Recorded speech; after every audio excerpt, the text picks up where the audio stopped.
ଦେଖ ଆମେ ପଢୁଥିଲେ ମାକ୍ରୋ ଇକୋନୋମିକ୍ସ ଏନସିଇଆରଟି ର ମାକ୍ରୋ ଇକୋନୋମିକ୍ସ ପଢୁଥିଲେ ପାଞ୍ଚଟା ଚାପ୍ଟର ମୁଁ କହିଥିଲି ଚାରିଟା ଚାପ୍ଟର ଇଣ୍ଟ୍ରୋଡକ୍ସନ ଚାପ୍ଟରକୁ ମିଶିଲେ ପାଞ୍ଚଟା ଚାପ୍ଟର ଏଇ ପାଞ୍ଚଟା ଚାପ୍ଟରକୁ ପଢିବାକୁ ପଡିବ ଭଲ ଭାବରେ ବହୁତ ବଢିଆ ଭାବରେ ପାଞ୍ଚଟା ଚାପ୍ଟର ପଢ ହେଲା ତା ସହିତ ଆମକୁ ଗୁଡେ ଏମସିକ୍ୟୁ ବି ଲଗାଇବା ପାଇଁ ପଡିବ ତ ଗ୍ରାଜୁଆଲି ଆମେ ଜିନିଷ ବୁଝି ବୁଝି ଯିବା କଣ କଣ ତ ଆମେ ମନି ଆଉ ବ୍ୟାଙ୍କିଙ୍ଗ ସିଷ୍ଟମର କେମିତି କଣ ଆରବିଆଇ ର ଫଙ୍କସନ୍ସ କଣ ତା ବିଷୟରେ ଆମର ଗ୍ରାଜୁଆଲି କିଛି କିଛି ନଲେଜ ଆସିଗଲା ଗୋଟେ ବେସିକ ଅଣ୍ଡରଷ୍ଟାଣ୍ଡିଂ ଡେଭଲପ କରିଗଲା ତାପରେ ଆମେ ବର୍ତ୍ତମାନ ଯିବା ମୁଁ ଯେମିତି କହିଥିଲି ଯେ ଆମ ମାନେ ଇକୋନୋମିକ୍ସର ସବୁବେଳେ ଦୁଇଟା ମେନ୍ ପିଲର ଥାଏ ଗୋଟେ ହେଉଛି ଆମର ମନିଟାରୀ ପଲିସି ଆଉ ଗୋଟେ ଫିସ୍କାଲ ପଲିସି ତ ମନିଟାରୀ ପଲିସି ସମ୍ପର୍କରେ ଆମେ ଜାଣିଲେ ମନିଟାରୀ ତାର ବହୁତ ଆଡଭାନ୍ସ ଜିନିଷ ଅଛି ଯୋଉଟା ଆମେ ପରେ ଡିସ୍କସନ କରିବା ଯେମିତି ଏମପିସି ହେଲା ମନିଟାରୀ ପଲିସି କମିଟି ସେମାନେ ଆଗରୁ କଣ RBI governor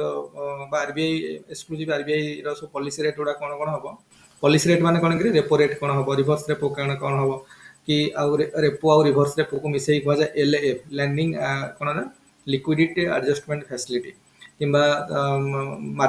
MSF marginal standing facility କଣ ହବ ପୁଣି ଆମର ଯୋଉ କ୍ୟାଶ ରିଜର୍ଭ ରେସିଓ କେତେ ହବ କି ସବୁ ଆମର ଯୋଉ ଷ୍ଟାଟ୍ୟୁଟୋରୀ ଲିକ୍ୱିଡିଟି ରେସିଓ କଣ ହବ ହେଲା ଏମିତି ଗୁଡାଏ ଯୋଉ ବ୍ୟାଙ୍କ ରେଟ୍ କଣ ହବ ତ ଗୁଡାଏ ଯୋଉ ପଲିସି ରେଟ୍ ସବୁ ଆମର ରହୁଥିଲା ତ ଏଗୁଡାକ ସବୁ ଆରବିଆଇ ର ମାନେ କଣ ଆରବିଆଇ ର ହିଁ କାମ ଥିଲା ମାନେ ଆରବିଆଇ ର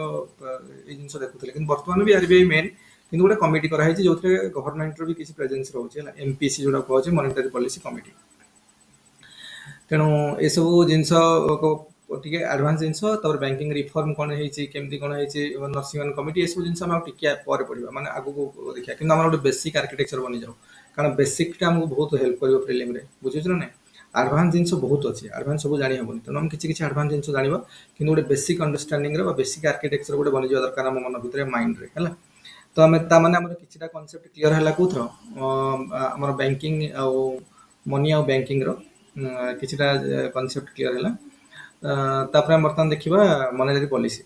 ଫିସ୍କାଲ ପଲିସି ହେଲା ଫିସ୍କାଲ ପଲିସି ଆଉ ଗୋଟେ ପିଲାର ଯୋଉଟା କି ଆମର ସେଣ୍ଟ୍ରାଲ ଗଭର୍ଣ୍ଣମେଣ୍ଟର କଣ ଫାଇନାନ୍ସ ମିନିଷ୍ଟ୍ରି ଯାହା ତଦାରଖ କରନ୍ତି ବା ଯୋଉଟାକୁ କଣ୍ଟ୍ରୋଲ କରନ୍ତି କଣ୍ଟ୍ରୋଲ ତ କରନ୍ତିନି ତଦାରଖ କରନ୍ତି ହେଲା ତାର ଦେଖାଶୁଣା କରନ୍ତି କିନ୍ତୁ ତାର ମେନ୍ ଜିନିଷ ହବ ପାର୍ଲାମେଣ୍ଟରେ ସବୁ ଆଚ୍ଛା ଦେଖିବା ବର୍ତ୍ତମାନ ଏଥିରେ ଆମର ଗୋଟେ କଥା ଆସିଛି ଯେ ଫିସ୍କାଲ ପଲିସିର ଯୋଉ ଇମ୍ପୋର୍ଟାଣ୍ଟ ଜିନିଷ ହଉଛି ବଜେଟ୍ ହେଲା ଯୋଉଟା ଆମର ଗୋଟେ ଭାରତର ଗୋଟେ ସାମ୍ବିଧାନିକ ଆବଶ୍ୟକତା ବି ଭାରତର ଅର୍ଥନୀତି ପାଇଁ ବା ଇଣ୍ଡିଆନ୍ ଇକୋନୋମି ପାଇଁ ଏଇଟା ଗୋଟେ କଣ କନଷ୍ଟିଟ୍ୟୁସନାଲ ରିକ୍ୱାରମେଣ୍ଟ ସାମ୍ବିଧାନିକ ଆବଶ୍ୟକତା 112 ନମ୍ବର ଆର୍ଟିକଲରେ ଏ ବିଷୟରେ ପ୍ରାଧାନ୍ୟ ଅଛି ଏବଂ ଯୋଉଟାକୁ ବଜେଟ୍ ତ ଏକ୍ଜାକ୍ଟଲି କୁହାଉନି କୁହାଉଛି ଆନୁଆଲ ଫାଇନାନ୍ସିଆଲ ଷ୍ଟେଟମେଣ୍ଟ ତେଣୁ ତା ପୂର୍ବରୁ ଆମକୁ ଆଉ ଟିକେ ଜିନିଷକୁ ବୁଝିବାକୁ ପଡିବ ଯେ ଗଭର୍ଣ୍ଣମେଣ୍ଟର ଯୋଉ ଫିସ୍କାଲ ପଲିସି ତ ଠିକ ଅଛି ତା ବିଷୟରେ ଦେଖିବା ଫିସ୍କାଲ ଟାକ୍ସେସନ ଷ୍ଟ୍ରକ୍ଚର କଣ ହବ ମାନେ ବିଭିନ୍ନ ପ୍ରକାର ପଲିସି ଫ୍ରେମୱାର୍କ ସବୁ କଣ ବନିବ ଇକୋନୋମି ପାଇଁ ସେଟା ସବୁ ଗଭର୍ଣ୍ଣମେଣ୍ଟ ବନେଇବେ বা ଆମର ପାର୍ଲାମେଣ୍ଟରେ ଡିସ୍କସନ ହବ ଫାଇନାଲି ବନିବ କିନ୍ତୁ ତାର ତଦାରଖ କରିବେ କିଏ ସେ ଫାଇନାନ୍ସ ମିନିଷ୍ଟ୍ରି ତଦାରଖ କରିବେ ୟୁନିୟନ ଫାଇନାନ୍ସ ମିନିଷ୍ଟ୍ରି ତ କଥା ହେଲା ଦେଖ ଆମର ଆମେ ଯୋଉ କହୁଛେ କଣ ଆମେ ଯୋଉ କହୁଛେ ଯେ ଗୁଡ୍ ଆଉ ସର୍ଭିସେସ୍ ଆମେ ଚାପ୍ଟର ନମ୍ବର ପଢିନାହାନ୍ତି 2 ନମ୍ବର ଚାପ୍ଟରଟା ଯୋଉଟା ନ୍ୟାସନାଲ ଇନକମ୍ ସେଥିରେ ଅଛି ଗୁଡ୍ସ ସର୍ଭିସେସ୍ ର ଏଇ ଜିଡିପି ଫିଡିପି ଜିନିଷଟା ପଢିନାହାନ୍ତି ପଢିବା ଯୋଉଟା ପରେ ତ ଗୁଡ୍ସ ଆଉ ସର୍ଭିସେସ୍ ଦିଟା ତ କଥା ଆମେ କହୁଛନ୍ତି ନା ଯାହାବି ଆମର ଇକୋନୋମିକ ଆକ୍ଟିଭିଟି ଗୁଡାକ ହଉଛି ଯୋଉ କମୋଡିଟି ଗୁଡାକ ହଉଛି କି ଯାହାବି ଆମେ ଦେଖୁଛନ୍ତି either in form of good or in form of services ବର୍ତ୍ତମାନ ଆମର ଇଣ୍ଟରାକ୍ସନ କରୁଛନ୍ତି ସେ କାଇଣ୍ଡ ଅଫ ସର୍ଭିସ ବୁଝୁଛ ନା କି କୌଣସି କମୋଡିଟି ଆମେ ମାର୍କେଟରୁ କିଣୁଛନ୍ତି ତ ଗୁଡ୍ସ ଗୁଡାକ ହେଲା ଆମେ ରାସ୍ତାରେ ଯାଉଛନ୍ତି ରାସ୍ତା ଗୋଟେ ଗୁଡ୍ସ ଟେଲିଫୋନ ୟୁଜ କରୁଛନ୍ତି ଟେଲିଫୋନ ଯେ ଗୁଡ୍ସ କି ମନେକର ଆମେ ଯାଇକି କାର ଫାର କିଣୁଛନ୍ତି ତ ଗୁଡ୍ସ କି ଲାପଟପ କିଣୁଛନ୍ତି କି ଗୁଡ୍ସ ଏସବୁ ଗୁଡ୍ସ ନା ଏଜୁକେସନ ମନେକର ଦ୍ୟାଟ୍ ଇଜ ସର୍ଭିସେସ୍ ଆମ ସ୍କୁଲରେ ଆମେ ପଢୁଛନ୍ତି ଏଜୁକେସନ ଆମକୁ ମିଳୁଛି ଦ୍ୟାଟ୍ ଇଜ ସର୍ଭିସେସ୍ ମେଡିକାଲକୁ ଯାଉଛନ୍ତି ହେଲ୍ଥ କେୟାର ସର୍ଭିସେସ୍ ତ ଆଇଦର ଯାହା ବି ଆମେ ଦୈନନ୍ଦିନ ଲାଇଫରେ ଆମେ ଯାହା ସବୁ କରୁଛନ୍ତି ନା that is either form of goods or form of services ଯାହା ବି ହଉଛି ଆମେ ବ୍ୟାଙ୍କକୁ ଯାଉଛନ୍ତି ତ that is kind of services କି ଆମେ କୋଉଠି ଏଜୁକେସନାଲ ଇନଷ୍ଟିଚ୍ୟୁଟକୁ ଗଲେ କି କିଛି ବି ଗଲେ ତ କାଇଣ୍ଡ ଅଫ ସର୍ଭିସେସ୍ ଆଉ ଯୋଉ ୟୁଜ କରୁଛନ୍ତି ରାସ୍ତାରେ ଚାଲିକି ଯାଉଛନ୍ତି ରାସ୍ତା ହେଲା ଗୁଡ୍ସ ଗୋଟେ କି ମନେକର ଆମେ ୟୁନିଭର୍ସିଟିରେ ଯାଇକି ପାଠ ପଢୁଛନ୍ତି ୟୁନିଭର୍ସିଟିରେ ବିଲ୍ଡିଂ ଫିଲ୍ଡିଂ ସବୁ ବନା ହେଇଛି ସବୁ ଆର୍କିଟେକ୍ଚର ଡେଭଲପ ସେଟା ସବୁ ଗୁଡ୍ସ ସବୁ ସେଠି ଏଜୁକେସନ ପ୍ରଦାନ କରାଯାଉଛି ଦ୍ୟାଟ୍ ଇଜ ସର୍ଭିସେସ୍ ହସ୍ପିଟାଲ ବନା ହେଇଛି ଦ୍ୟାଟ୍ ଇଜ ଗୁଡ୍ସ ସବୁଗୁଡାକ କିନ୍ତୁ ସେଥିରେ କଣ ହେଲ୍ଥ କେୟାର ସର୍ଭିସ ପ୍ରୋଭାଇଡ କରାଯାଉଛି ତେଣୁ ସବୁ ଗୁଡାକ ଆଇଦର ଫର୍ମ ଅଫ ଗୁଡ୍ସ ନହେଲେ ସର୍ଭିସେସ୍ ହେଲା ଇକୋନୋମିରେ ଯାହା ବି ଆକ୍ଟିଭିଟି ହଉଛି ସବୁ ଆମର ସବୁଗୁଡା ଆଇଦର ଫର୍ମ ଅଫ ଗୁଡ୍ସ ରହୁଛି ନହେଲେ ସର୍ଭିସେସ୍ ରହୁଛି କିନ୍ତୁ ଏଇ ଯୋଉ ପ୍ରକାର ଗୁଡ୍ସ ଅଛି ଏଇ ପ୍ରକାର ଗୁଡ୍ସକୁ ଆମେ କଣ କହିପାରିବା ଦେଖ ସବୁ ଗୁଡାକ ମାନେ କଣ ସବୁ ଗୁଡାକ ଦି ପ୍ରକାର ଗୁଡ୍ସକୁ କ୍ଲାସିଫିକେସନ କରାଯାଇଛି ଦି ଟାଇପର ଗୋଟେ ହେଲା ପ୍ରାଇଭେଟ ଗୁଡ୍ସ ହେଲା ଆଉ ଗୋଟେ କରାଯାଇଛି ପବ୍ଲିକ ଗୁଡ୍ସ ମାନେ ଯୋଉ ଗୁଡ୍ସ ଗୁଡାକ ଯୋଉ ଗୁଡ୍ସ ଗୁଡା ଆକ୍ସେସ ସମସ୍ତଙ୍କ ପାଇଁ ଇକ୍ୱାଲ ମନେକର ପାର୍କରେ ଥୋଡ଼ି କୁହାଯାଉଛି ତୁ ଯାଇପାରିବୁନି ତମେ ଯାଇପାରିବୁନି ଯାହାର ଇଚ୍ଛା ସିଏ ଯିବ ମନେକର ରାସ୍ତାରେ ଥୋଡ଼ି ଆମକୁ କୁହାଯାଉଛି ନାଇଁ ତମେ ପଇସା ଦେଲେ ଯିବ ତ ପଇସା ଥାଉ ନଥାଉ ଧନୀ ଦରିଦ୍ର ସମସ୍ତଙ୍କ ନିର୍ବିଶେଷରେ ସମସ୍ତଙ୍କର ଇକ୍ୱାଲ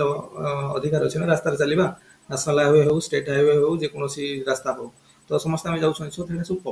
ପବ୍ଲିକ ଗୁଡ୍ସ ମାନେ ସେଇ ସବୁ ଗୁଡ୍ସ ଗୁଡାକ ଯୋଉଟା ଗଭର୍ଣ୍ଣମେଣ୍ଟ ପ୍ରଡ୍ୟୁସ କରୁଛନ୍ତି କାରଣ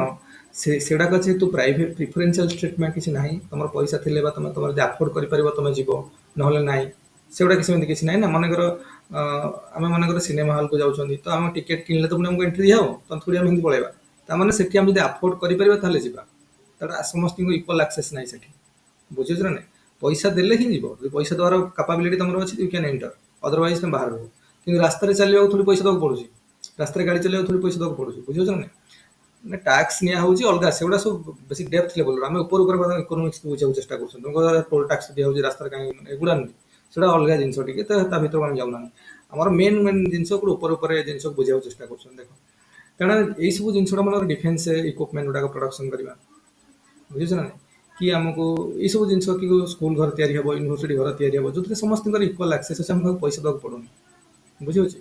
ତେଣୁ ଏଗୁଡାକ ହଉଛି ମେନ୍ ଜିନିଷ ହେଲା କଣ ତ ଏଇ ସବୁ ଜିନିଷ ଗୁଡାକର ଗଭର୍ଣ୍ଣମେଣ୍ଟ ସେକ୍ଟର ବା ଗଭର୍ଣ୍ଣମେଣ୍ଟ ପ୍ରଡ୍ୟୁସ କରୁଛି ଏଗୁଡା ସବୁ ଆମ ଗଭର୍ଣ୍ଣମେଣ୍ଟ ମାଧ୍ୟମରେ ସେମାନେ ତା ଏକ୍ସପେଣ୍ଡିଚର କରିକି ଖର୍ଚ୍ଚ କରିକି ଏ ଜିନିଷ ପ୍ରୋଭାଇଡ କରୁଛନ୍ତି ଆମକୁ ଆଉ ଯୋଉଥିରେ ଆମ ସମସ୍ତଙ୍କର ଇକ୍ୱାଲ ଆକ୍ସେସ ଅଛି ଟ୍ୟୁବୱେଲଠୁ ଆରମ୍ଭ କରିକି ହେଲା କି ରାସ୍ତାଘାଟ ହେଲା କି ଷ୍ଟ୍ରିଟ୍ ଲାଇଟ୍ ହେଲା କି ବସ୍ର ଗଭର୍ଣ୍ଣମେଣ୍ଟର ବସ୍ ପଡ଼ିଛି ଟ୍ରେନ୍ ଚାଲୁଛି ଯାହା ବି ସବୁ ଯାହା ହେଇଛି ସେଗୁଡ଼ାକ ସବୁ ଇକ୍ୱାଲ ଆକ୍ସେସ ସମସ୍ତଙ୍କୁ ଅଛି ତେଣୁ ସମସ୍ତେ ଯାଇପାରିବେ ସମସ୍ତେ ଚାଲିପାରିବେ ସବୁର ୟୁଜ୍ ସମସ୍ତେ କରିପାରିବେ ତାର ବେନିଫିଟ୍ ସମସ୍ତେ ନେଇପାରିବେ without making in expenditure significant expenditure ହେଲା ତେଣୁ ସେଗୁଡ଼ାକୁ ଆମେ କହିବା କ'ଣ ସେଗୁଡ଼ାକୁ କହିବା ପବ୍ଲିକ ଗୁଡ୍ସ ଯୋଉଟାକୁ ଗଭର୍ଣ୍ଣମେଣ୍ଟ ଦ୍ୱାରା ହିଁ ତିଆରି ହେଉଛି କୁହନ୍ତି ପବ୍ଲିକ ସମ୍ପତ୍ତିର ସ୍କୁଲ ଘର ଟେଲିଫୋନ ଟାୱାର ଉଡ଼େଇ ଦେଉଛନ୍ତି ବିଏସ୍ଏନ୍ଏଲ୍ ଟେଲିଫୋନ ବୋଲେ ତା ଟାୱାର ଯାଇକି ଉଡ଼େଇ ଦେବା ସ୍କୁଲ ଘର ଭାଙ୍ଗିଦେବା ଡାକ୍ତରଖାନା ଭାଙ୍ଗିଦେବା କ'ଣ ପବ୍ଲିକ ସମ୍ପତ୍ତିର କାଫି କ୍ଷୟକ୍ଷତି ଘଟାଉଛନ୍ତି ତାମାନେ କ'ଣ ପବ୍ଲିକ ଗୁଡ୍ସ ଏଗୁଡ଼ା ସବୁ ସେଗୁଡ଼ାକ ଆମ ସମସ୍ତଙ୍କୁ ଆକ୍ସେସ୍ ଦିଆଯାଇଛି ଇକ୍ୱାଲ ଆକ୍ସେସ୍ ସମସ୍ତଙ୍କୁ ଅଛି ହେଲା ତେଣୁ ସେଗୁଡ଼ାକର ଦାୟିତ୍ୱ ହେଲା ମାନେ କ'ଣ ଗଭର୍ଣ୍ଣମେଣ୍ଟର ଦାୟିତ୍ୱ ଯେ ସେଗୁଡ଼ା ପ୍ରୋଭାଇଡ କରିବା ତେଣୁ ଏଇଭଳିଆ ଯଦି ଆମେ ଦେଖିବା ଯେ ଗଭର୍ଣ୍ଣମେଣ୍ଟର ଫାଇନାନ୍ସିଆଲ ସେକ୍ଟରରେ ବା ଫାଇନାନ୍ସିଆଲ ଆକ୍ଟିଭିଟିଜକୁ ଯଦି ଆମେ ଦେଖିବା ତ ତିନି ଟାଇପ୍ର ମୁଖ୍ୟ ଭାବରେ ମୋଟାମୋଟି ଭାବରେ ତିନି ଟାଇପ୍ର ଫାଇନାନ୍ସିଆଲ ଆକ୍ଟିଭିଟିଜ ଫିସ୍କାଲ ପଲିସି ମାଧ୍ୟମରେ ଯଦି ଆମେ ଦେଖିବା ମୁଖ୍ୟ ଭାବରେ ତିନି ପ୍ରକାର ଜିନିଷ ଗଭର୍ଣ୍ଣମେଣ୍ଟ କରୁଛନ୍ତି କ'ଣ କ'ଣ ସେଗୁଡ଼ାକ ଆମେ ତା ତିନି ପ୍ରକାର ଗୋଟେ ହେଲା ଆଲୋକେସନ ଫଙ୍କସନ ଆଉ ହେଲା ଡିଷ୍ଟ୍ରିବ୍ୟୁସନ ଫଙ୍କସନ ଆଉ ହେଲା ଷ୍ଟାବିଲାଇଜେସନ ଫଙ୍କସନ ତିନିଟା ଫଙ୍କସନ ମେନଲି ଗଭର୍ଣ୍ଣମେଣ୍ଟର ରହୁଛି ମୋଟାମୋଟି ଭାବରେ ଦେଖିଲେ ପ୍ରଥମ କଥାଟା ହେଲା ଆଲୋକେସନ ଫଙ୍କସନ୍ସ କ'ଣ ଆଲୋକେସନ ଫଙ୍କସନ ହେଲା ପ୍ରାଇଭେଟ ଗୁଡ୍ ଆଉ ପବ୍ଲିକ ଗୁଡ୍ ପ୍ରାଇଭେଟ ଗୁଡ୍ ମନେକର ଆମେ କାର୍ କିଣିବା ଯଦି ଆମେ ଆଫୋର୍ଡ କରିପାରିବା ତ କାର୍ଟେ କିଣିବା ନା ଥୋଡ଼ି ସମସ୍ତଙ୍କୁ କାର୍ ଦିଆହେଇଯାଉଛି ନା ଗଭର୍ଣ୍ଣମେଣ୍ଟ ସମସ୍ତଙ୍କୁ ଦେଉଛି କାର୍ ସମସ୍ତେ ୟୁଜ୍ କର ବୋଲି ଟିଭି ହେଲା କାର୍ ହେଲା ଯେକୌଣସି ପ୍ରାଇଭେଟ ଏଗୁଡ଼ାକ ସବୁ ହେଲା ପ୍ରାଇଭେଟ ଗୁଡ୍ସ ଆମେ ଯୋଉଗୁଡ଼ାକ ପର୍ସନାଲି ଜିନିଷ କିଣୁଛନ୍ତି ଯୋଉଟା ନିଜେ ଏକ୍ସପେଣ୍ଡିଚର କରିକି ନିଜ ପକେଟରୁ ବା ପଇସା ଖର୍ଚ୍ଚ କରିକି ଯଦି ଆମେ ଆଫୋର୍ଡ କରିପାରିବା ସେ ଜିନିଷ ଆମେ ୟୁଜ୍ କରୁଛନ୍ତି ସେଗୁଡ଼ାକ ଆମେ କହିବା ସବୁ ପ୍ରାଇଭେଟ ଗୁଡ୍ସ ହେଲା ଆଉ ଯୋଉଗୁଡ଼ାକ ଗଭର୍ଣ୍ଣମେଣ୍ଟ ପ୍ରୋଭାଇଡ କରୁଛି ସେଗୁଡ଼ା ଆମେ କହିବା ପବ୍ଲିକ ଗୁଡ୍ସ ଆଉ ପବ୍ଲିକ ଗୁଡ୍ସ ପ୍ରୋଭାଇଡ କରିବା କାମ ହେଉଛି ଗଭର୍ଣ୍ଣମେଣ୍ଟ ନିଜ ହାତରୁ ପଇସା ଖର୍ଚ୍ଚ କରିକି ସେମାନେ ବା ଗଭର୍ଣ୍ଣମେଣ୍ଟ ଫଣ୍ଡରୁ ପଇସା ଖର୍ଚ୍ଚ କରିକି ରାସ୍ତା ବନା ହେଲା ସ୍କୁଲ ଘର ବନା ହେଲା ହସ୍ପିଟାଲ ବନା ହେଲା ସବୁଗୁଡ଼ା ଯୋଉ ତିଆରି କରାହେଲା ଏଗୁଡ଼ା ସମସ୍ତଙ୍କର ଆକ୍ସେସ୍ ପାଇଁ ବନା ହେଉଛି ସମସ୍ତଙ୍କୁ ଖାଲି ଷ୍ଟ୍ରିଟ୍ ଲାଇଟ୍ ଲଗା ହେଇଯିବ ତାର ବେନିଫିଟ୍ ସମସ୍ତେ ନେବେ ନା ଥୋଡ଼ି ଜଣଙ୍କୁ ପାଇଁ ଖାଲି ସବୁ ଷ୍ଟ୍ରିଟ୍ ଲାଇଟ୍ ଲାଗିବ ସବୁଆଡ଼େ କି ଯାହା ବି ହେଉଛି ମାନେ ଗଭର୍ଣ୍ଣମେଣ୍ଟ ଏବେ ପାଇସ ଖର୍ଚ୍ଚ କରିକି ଟ୍ୟାପ୍ ଗଭର୍ଣ୍ଣମେଣ୍ଟ ଏବେ ପଇସା ଖର୍ଚ୍ଚ କରିକି ଟ୍ୟାପ୍ ୱାଟରର ଫ୍ୟାସିଲିଟି ସମସ୍ତଙ୍କୁ ଦେଉଛି ହେଲା ସମସ୍ତଙ୍କ ଘରେ ମାନଙ୍କର ଲାଇଟ୍ ମନେକର ଇଲେକ୍ଟ୍ରିସିଟି ଅବଶ୍ୟ ଆମକୁ କିଛିଟା ଦେବାକୁ ପଇସା ଦେବାକୁ ପଡୁଛି କିନ୍ତୁ ସମସ୍ତଙ୍କୁ ତ ଆକ୍ସେସ୍ ଅଛି ନା ଯିଏ ଚାହିଁଲେ ନେଇପାରିବ ହେଲା ତ କାଫି ଜିନିଷ କି ରେଲୱେ ଲାଇନ୍ ମାନଙ୍କର ପଡ଼ିଛି ଥୋଡ଼ି ସେଥିପାଇଁ ତ ଆମକୁ ଜଷ୍ଟ ଖାଲି ମେନଲି ଟିକେଟଟା ଦେବାକୁ ପଡୁଛି ନହେଲେ ତ ସମସ୍ତଙ୍କ ଆକ୍ସେସ୍ ଅଛି ସମସ୍ତେ ଯାଇପାରିବେ ମେନ୍ ହେଲା କାଫି ଜିନିଷ ଅଛି ଯୋଉଗୁଡ଼ାକ ମାନଙ୍କର ଡିଫେନ୍ସ ଇକ୍ୱିପମେଣ୍ଟ ଗୁଡ଼ାକ ହେଲା ସେଥିପାଇଁ ଥୋଡ଼ି ଆମକୁ ପଇସା ଦେବାକୁ ପଡୁଛି ଆମର ତ ସୁରକ୍ଷା ପାଇଁ ସେମାନେ ସବୁ ବର୍ଡରରେ ସବୁ କାମ କରୁଛନ୍ତି ନା ସେଥିପାଇଁ ଆମ ପାଇଁ ମାନେ ଆମ ସୁରକ୍ଷା ପାଇଁ ତ ସବୁ ଦରକାର ଟ୍ୟାଙ୍କ ଦରକାର ଯେତେ ଡିଫେନ୍ସ ଇକ୍ୱିପମେଣ୍ଟ ଅଛି ହେଲା ସେଗୁଡ଼ା ତ ଆମ ସୁରକ୍ଷା ପାଇଁ ଦରକାର ସେଗୁଡ଼ା ଥୋଡ଼ି ଆମେ ପଇସା ଦେଉଛନ୍ତି ଆମ ସେଫ୍ଟି ପାଇଁ ତ ଆମେ ପଇସା ଦେବା ତ ଗଭର୍ଣ୍ଣମେଣ୍ଟ ଏଗୁଡ଼ା ଦେଉଛି ତ ଯୋଉର ବେନିଫିଟ୍ ଆମେ ସମସ୍ତେ ନେଉଛନ୍ତି କିନ୍ତୁ ତାର ପଇସା ଆମେ କେହି ଦେଉନାହାନ୍ତି ସେଗୁଡ଼ାକ ସମସ୍ତେ ଆମେ ଇକ୍ୱାଲି ୟୁଜ୍ କରୁଛନ୍ତି ଆଉ ସେଗୁଡ଼ାକ ପାଇଁ ହେଉଛି କ'ଣ ସେଗୁଡ଼ାକ ହେଉଛି ଗଭର୍ଣ୍ଣମେଣ୍ଟ ସେଗୁଡ଼ା କରୁଛି ଆଉ ଗୋଟେ ମାନେ ହେଲା ଯଦି ଆମେ କହିବା ଏଠି ତମେ ମନେକର ପଇସା କହିବ ତମେ ପଇସା ଦିଅ ଭେରି କମ୍ପ୍ଲେକ୍ସ ହେଇଯିବ ଜିନିଷ ଗୁଡ଼ାକ ରାସ୍ତାରେ ଚାଲିବା ପାଇଁ ପଇସା ଦିଅ ଏଇଟା କେମିତି ହବ ଜିନିଷ ବହୁତ କମ୍ପ୍ଲିକେଟେଡ୍ ହବ। ତେଣୁ ସେଥିପାଇଁ ଏଗୁଡ଼ାକ ପ୍ରାଇଭେଟଲି ନ କରିକି ଗଭର୍ଣ୍ଣମେଣ୍ଟ ହୋଲ୍ଡରେ ରଖାଯାଇଛି। ତ ଗଭର୍ଣ୍ଣମେଣ୍ଟ ସବୁ ପଇସା ଖର୍ଚ୍ଚ କରିବେ, ତ ସମସ୍ତ ତାର ବେନିଫିଟଟା ସମସ୍ତଙ୍କ ପାଇଁ ଉପଲବ୍ଧ ରହିବ। ତେଣୁ ଏଇଟା ହେଲା ପବ୍ଲିକ୍ ଗୁଡ୍ସ ଗୁଡ଼ାକ। ତେଣୁ ଏଇ ଯେଉଁ ଜିନିଷକୁ ଆଲୋକେଟ୍ କରାଇବା, ପବ୍ଲିକ୍ ଗୁଡ୍ସକୁ ସମସ୍ତଙ୍କ ପାଇଁ ଆଲୋକେଟ୍ କରାଇବା, ଖର୍ଚ୍ଚ କରିକି ଇନଭେଷ୍ଟମେଣ୍ଟ କରିକି ଗଭର୍ଣ୍ଣମେଣ୍ଟ ତା ନିଜ ଫଣ୍ଡରୁ କରିକି ଯେଉଁ ଆଲୋକେସନ୍ କରିବା, so that is one of the function of government, that is very essential function. ଆରେ ଆମକୁ ନ୍ୟାସନାଲ ହାଇୱେ ଦରକାର ନା ନାହିଁ, ଆମକୁ ରାସ୍ତାଘାଟ ଦରକାର ନା ନାହିଁ, ଆମକୁ ରେଲୱେ ଦରକାର ନା ନାହିଁ, ଆମ ସ୍କୁଲ ଘର ଦରକାର ନା ନାହିଁ, ଆମକୁ ମାନେ ହସ୍ପିଟାଲ ଘର ସବୁ ଦରକାର ନା ନାହିଁ, ଏଗୁଡ଼ା ତ ସବୁ ଦରକାର ନା। ତ ଏଗୁଡ଼ା ସବୁ ପବ୍ଲିକ୍ ଗୁଡ୍ସ ଗୁଡ଼ାକ। ଆଉ ଆକୁ ଆଲୋକେଟ୍ କରିବା, ସମସ୍ତଙ୍କ ପାଇଁ ଇକ୍ୱାଲ୍ ଅପରଚୁନିଟି ସମସ୍ତଙ୍କ ପାଇଁ କ୍ରିଏଟ୍ କରିବା, ଏଇଟା ହେଉଛି ଗୋଟେ ପ୍ରଥମ ଫଙ୍କସନ୍ ଗଭର୍ଣ୍ଣମେଣ୍ଟର। ଏଇଟା ଆସୁଛି, ଏଇଟା କୁହାଯାଏ ଆଲୋକେସନ୍ ଫଙ୍କସନ୍। ଏଇଟା କୁହାଯାଏ କ'ଣ, ଆଲୋକେସନ୍ ଫଙ୍କସନ୍। ତାପରେ ଆସିଲା କ'ଣ, ତାପରେ ଆସିଲା ଡିଷ୍ଟ୍ରିବ୍ୟୁସନ୍ ଫଙ୍କସନ୍। ଡିଷ୍ଟ୍ରିବ୍ୟୁସନ୍ ଫଙ୍କସନ୍ର ହେଲା ଯେମିତି ମନେକର ଗଭର୍ଣ୍ଣମେଣ୍ଟ ମାନଙ୍କର କ'ଣ କରୁଛନ୍ତି, ଆମର ଯେଉଁ ମନେକର ବିଭିନ୍ନ ଇକୋନୋମିକ୍ ଆକ୍ଟିଭିଟିଜ୍ ଆମ ଇକୋନୋମିରେ ଚାଲିଛି। ତମେ ଜବ୍ କରୁଛ, କିଏ ବିଜନେସ୍ କରୁଛି, ହେଲା,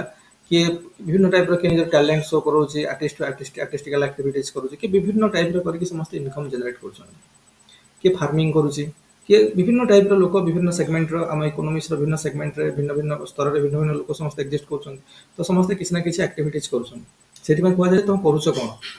ସମସ୍ତ ଲୋକ ପଚାରନ୍ତି କରୁଛ କ'ଣ, ଏବେ ଇଣ୍ଟରଭ୍ୟୁ ଗଲେ ପଚାରିବେ କରୁଛ କ'ଣ, ତମେ କହିବ କିଛି କରୁନି, ତାମାନେ ଇକୋନୋମିକାଲି ତମେ ନ୍ୟୁଟ୍ରାଲ ହେଇଯାଉଛ, ତମର ଇକୋନୋମିକ୍ ଆକ୍ଟିଭିଟିଜ୍ କିଛି ନାହିଁ। ଆଉ ଦ୍ୟାଟ୍ ଇଜ୍ ଭେରି ମାନେ କ'ଣ ନେଗେଟିଭ ଗୋଟେ ହେଇଯିବ ତମ କ୍ୟାରିୟର ପ୍ରତି। ଯେ ତମେ କରୁନ, ତମେ ୟୁଥ୍ ଗୋଟେ, ତମେ କଣ୍ଟ୍ରିବ୍ୟୁଟ୍ କରିବା କଥା ଇକୋନୋମିକୁ, କିଛି ନା କିଛି ତ କର, ଇକୋନୋମିକାଲି କିଛି କଣ୍ଟ୍ରିବ୍ୟୁଟ୍ କର, କିଛିଟା ଇକୋନୋମିକ୍ ଆକ୍ଟିଭିଟିଜ୍ ତମ ଦ୍ୱାରା ହେଉଛି। ତମକୁ ମୁଁ କିଛି କରୁନି, ବସି ରହିଛି, ତାହେଲେ କେମିତି ହେବ। ୟୁଥ୍ର ଗୋଟେ କାମ ହେଲା ଯେ ଇକୋନୋମିକ୍ ଆକ୍ଟିଭିଟିଜ୍ରେ କଣ୍ଟ୍ରିବ୍ୟୁଟ୍ କରିବା ଦେଶର ଡେଭଲପମେଣ୍ଟ ପାଇଁ। ଆଉ ତମେ କିଛି କରିବନି, ରହିଯିବ, ତମ ପ୍ରତି ତମ ପାଠପଢ଼ା ପ୍ରତି ଗଭର୍ଣ୍ଣମେଣ୍ଟ ଖର୍ଚ୍ଚ କରିଛି ନା ନାହିଁ। ସ୍କୁଲରେ ମାନେ ଗଭର୍ଣ୍ଣମେଣ୍ଟ ସ୍କୁଲରେ ପଢ଼ିଲ କି ଯେଉଁ ଗ୍ରାଜୁଏସନରେ ପଢ଼ିଲ, ଏଇଟା କ'ଣ ସହଜରେ ହେଇଯାଇଛି କି। ତ ଗଭର୍ଣ୍ଣମେଣ୍ଟ ପୁରା ଖର୍ଚ୍ଚ କରିଛି ତମ ପ୍ରତି। ଆଉ ତମେ ଯେଉଁ ସମୟରେ ଇନକମ୍ ଏଜ୍କୁ ଆସିଲ, ତମେ କ'ଣ କିଛି କରିବିନି, ବସି ରହିବି। ତ ସେଇଟା ଗୋଟେ ବହୁତ, ସେଥିପାଇଁ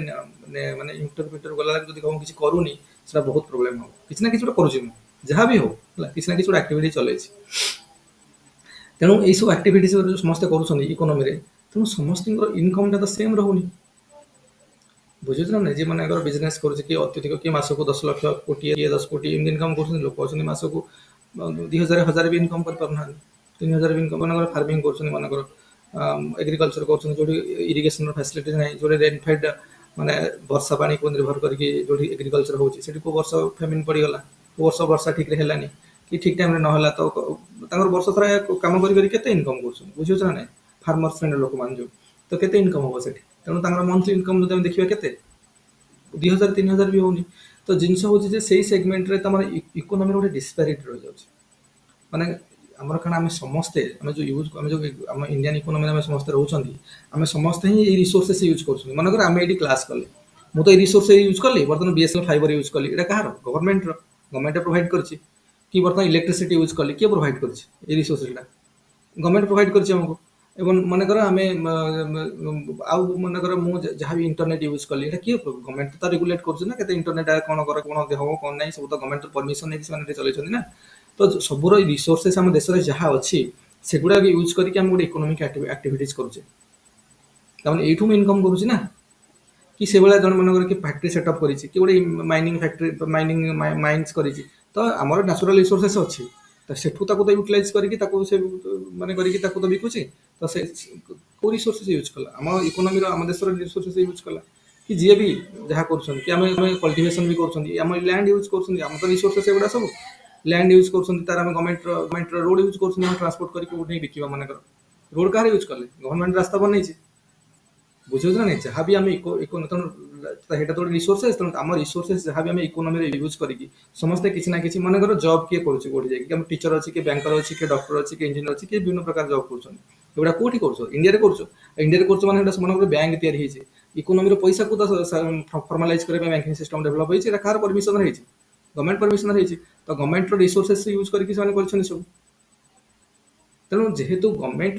ଆମ ଦେଶର ରିସୋର୍ସେସ୍କୁ ୟୁଜ୍ କରିକି ଆମେ ସବୁ ବିଭିନ୍ନ ପ୍ରକାର, କି ବିଭିନ୍ନ ସ୍କେଲ୍ରେ, ବିଭିନ୍ନ କାପାସିଟିରେ ଭିନ୍ନ ଭିନ୍ନ କାମ ଆମେ ସବୁ କରୁଛେ। ତେଣୁ ସେଥିପାଇଁ କିଛି ଇନକମ୍ ଆମେ ଜେନେରେଟ୍ କରୁଛେ। କିନ୍ତୁ କଥା ହେଲା, ଇନକମ୍ ଗୋଟେ ଗୋଟେ ଜାଗାରେ ବହୁତ ଇନକମ୍ ହେଉଛି, ଗୋଟେ ଜାଗାରେ କିଛି ଇନକମ୍ ହେଉନି। ବା ବହୁତ ଲୋକଙ୍କର ନିଜର ସ୍କିଲ୍କୁ ଦେଖିକି, ନିଜର ଏଜୁକେସନାଲ କ୍ୱାଲିଫିକେସନକୁ ଦେଖିକି ବିଭିନ୍ନ ଫ୍ୟାକ୍ଟର ଡିପେଣ୍ଡ କରୁଛି, ହେଲା। ତେଣୁ ଆକୁ ସବୁ ଯେତେବେଳେ କରି ଗୋଟେ ଗୋଟେ ଜାଗାରେ ବହୁତ ଇନକମ୍ ହେଇଯାଉଛି, ଗୋଟେ ଜାଗାରେ କିଛି ହେଉନି। ସେଥିପାଇଁ ସରକାରଙ୍କର ଗୋଟେ ଫଙ୍କସନ୍ ରହୁଛି ଡିଷ୍ଟ୍ରିବ୍ୟୁସନ୍ ଫଙ୍କସନ୍। ଏଇଟାକୁ ହେଉଛି ମଡେଲ କାହାର, ୱେଲଫେୟାର ଷ୍ଟେଟ୍ର ମଡେଲ। ଏଇଟା ବେଳେବେଳେ ବି क्वेश्चन ଆସେ ୱେଲଫେୟାର ଷ୍ଟେଟ୍ର ମଡେଲ କ'ଣ ଡିଷ୍ଟ୍ରିବ୍ୟୁସନ ଫଙ୍କସନ ଡିଷ୍ଟ୍ରିବ୍ୟୁସନ ଇନକମ୍ ରିଡିଷ୍ଟ୍ରିବ୍ୟୁସନ ମାନେ ଟାକ୍ସେସନ ଷ୍ଟ୍ରକ୍ଚର ଲାଗିଛି ସେଥିପାଇଁ ଆଜି ମୁଁ क्वेश्चन ପକେଇଥିଲି ଯେଉଁମାନେ ଇକ୍ୱାଲ ଷ୍ଟେଟ୍ରେ ରୁହନ୍ତି ତାଙ୍କୁ ଯେଉଁ ଟ୍ୟାକ୍ସ ଲାଗିବ ଏଇଟା କ'ଣ ହରିଜେଣ୍ଟାଲ ଟାକ୍ସେସନ ଯେଉଁଟା vertical taxation well pay of ଯେଉଁମାନେ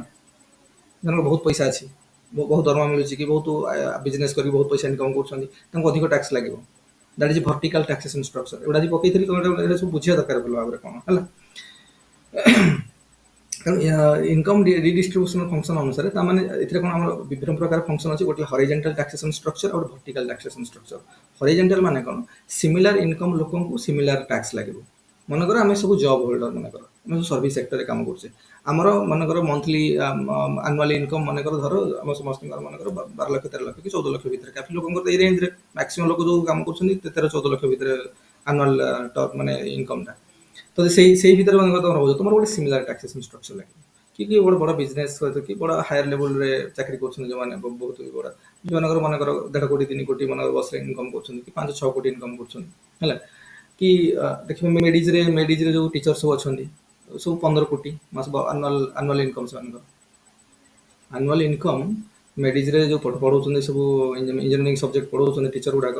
15 କୋଟି 16 କୋଟି ଆଉ ନୂଆ ଟିଚରଙ୍କର 2 କୋଟି 1 କୋଟି ଯେ ନୂଆ ଜଷ୍ଟ ପାସ୍ କରିକି ଯାଇକି ଟିଚର ହେଉଛନ୍ତି ତାଙ୍କର 1.5 କୋଟି 2 କୋଟି ଏଇ ଟାଇପ୍ର ଆଉ ଦିନ ରାତି ପଢ଼ଉଛନ୍ତି ସକାଳୁ ସନ୍ଧ୍ୟା ଯାଏ ପଢ଼ଉଥିବ ସେମିତି ଛିଡ଼ା ହେଇକି ଗୋଟେ ମେକାନିକାଲି ପଢ଼ଉଛନ୍ତି ଜିନିଷକୁ ମାନେ ପଢ଼େଇ ବୁଝୁଛନ୍ତି ତ ସେମାନେ କାଫି ଇନକମ୍ କରୁଛନ୍ତି ଚାକିରି ବାକିରି ଛାଡ଼ିକି ବି ତାକୁ କରୁଛନ୍ତି କ'ଣ ପାଇଁ ବହୁତ ପଇସା ମିଳୁଛି ଚାକିରି କଲେ 15-16 କୋଟି ଲୋକମାନଙ୍କର ପାଉଛି ସେ କେତେ କେଉଁଠୁ କେତେ ବଡ଼ ଚାକିରିଟେ କରିଦେବ ତ 16 କୋଟି ଟଙ୍କା ମିଳିବ ବୁଝିହେଉଛି ନା ନାହିଁ ତେଣୁ এইভাবে ଆଉ ଯଦି ଏତେ ଯଦି ଇନକମ୍ କରାହେଉଛି ସେ ଅନୁସାରେ ତମର ଟ୍ୟାକ୍ସ ଲାଗିବ ନା ଗଭର୍ଣ୍ଣମେଣ୍ଟ କାରଣ ଗଭର୍ଣ୍ଣମେଣ୍ଟର ରିସୋର୍ସ ୟୁଜ୍ କରିକି ଆମ ଦେଶର ରିସୋର୍ସେସ୍ ୟୁଜ୍ କରିକି ଏଇଠି ରହିକି ତମେ ଏତେ କମଉଛ ଆଉ ତେଣୁ ତମ ସେ ଅନୁସାରେ ତମ ଟାକ୍ସେସନଟା ଅଧିକ ହେଇଯିବ ବୁଝିହେଉଛି ନା ନାହିଁ ତେଣୁ ଯିଏ ଯେତେ ଇନକମ୍ ଜେନେରେଟ୍ କରୁଛି ତା ଅନୁସାରେ ଟ୍ୟାକ୍ସ ଗଭର୍ଣ୍ଣମେଣ୍ଟକୁ ଦେବ ତେଣୁ ଗଭର୍ଣ୍ଣମେଣ୍ଟ ୱାନ୍ସ ଟ୍ୟାକ୍ସ ନେଇସାରିଲା ପରେ ତାକୁ ନେଇକି ସବୁ ବିଭିନ୍ନ ଯେଉଁ ଲୋୟର ଇନକମ୍ ଗ୍ରୁପର ଲୋକମାନେ ଅଛନ୍ତି ତାଙ୍କ ପାଖରେ ରିଡିଷ୍ଟ୍ରିବ୍ୟୁସନ୍ କରିବ ଯେମିତି ମନେକର ବାର୍ଦ୍ଧକ୍ୟ ଭତ୍ତା ଦିଆହେଉଛି କି ଯେଉଁ ମନେକର କୃଷିରେ ସବସିଡ଼ି ଦିଆହେଲା କି ଲୋନ୍ ଛାଡ଼ କରିଦିଆଗଲା କୃଷି ଲୋନ୍ ଛାଡ଼ କରିଦିଆଗଲା ବୁଝୁଛ ନା ସେ ପଇସା ତ ପୁଣି ଗଭର୍ଣ୍ଣମେଣ୍ଟ ଦେବ ନା ବ୍ୟାଙ୍କ କୋଉଠୁ ପୁଣି କରିବ ବ୍ୟାଙ୍କ କୃଷି ଲୋନ୍ ଛାଡ଼ ହେଇଗଲା ତ ବ୍ୟାଙ୍କ ବାଲା ପଇସା କୋଉଠୁ ଆଣିବେ ଗଭର୍ଣ୍ଣମେଣ୍ଟ ତାଙ୍କୁ ସେଇ ପଇସାଟା ଦେଇଦେବ ଯେଉଁଟା ଲୋକ ଦେଇଥାନ୍ତେ ତେଣୁ ଏଇ ଟାଇପ୍ର ବିଭିନ୍ନ ସ୍କିମ୍ ଚଲେଇକି ସବସିଡ଼ି ୟୁଜ୍ କରିକି କି ମନେକର କାଳିଆ ଯୋଜନା ମାଧ୍ୟମରେ ଓଡ଼ିଶା ସରକାର ବର୍ତ୍ତମାନ ସବୁ ପଇସା ଦେଉଛନ୍ତି ଯେଉଁମାନେ ରେସନ କାର୍ଡ଼ ଧାରୀ ବା ବିପିଏଲ୍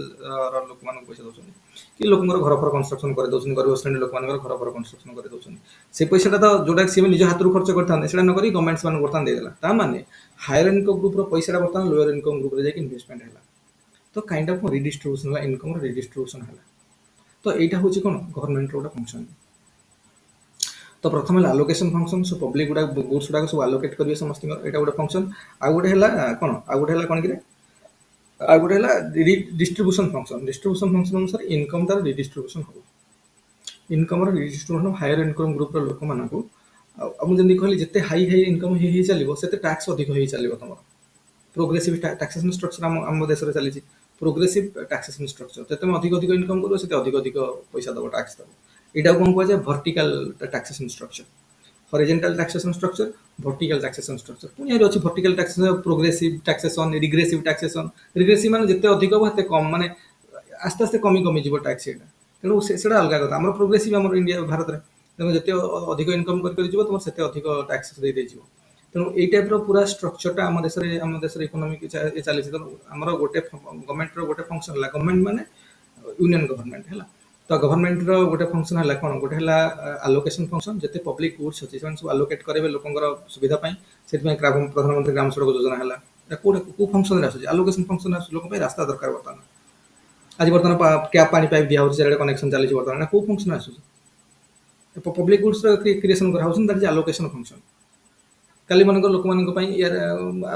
ବସ୍ ଷ୍ଟାଣ୍ଡ ତିଆରି ହେବ ବ୍ରିଜ୍ ତିଆରି ହେବ କାଲି ନଦୀ ଉପରେ ବ୍ରିଜ୍ ବନ୍ଧା ଗୋଟେ ଥୋଡ଼ି ଜଣଙ୍କ ପାଇଁ ହେଉଛି ସମସ୍ତେ ୟୁଜ୍ କରିବେ ନା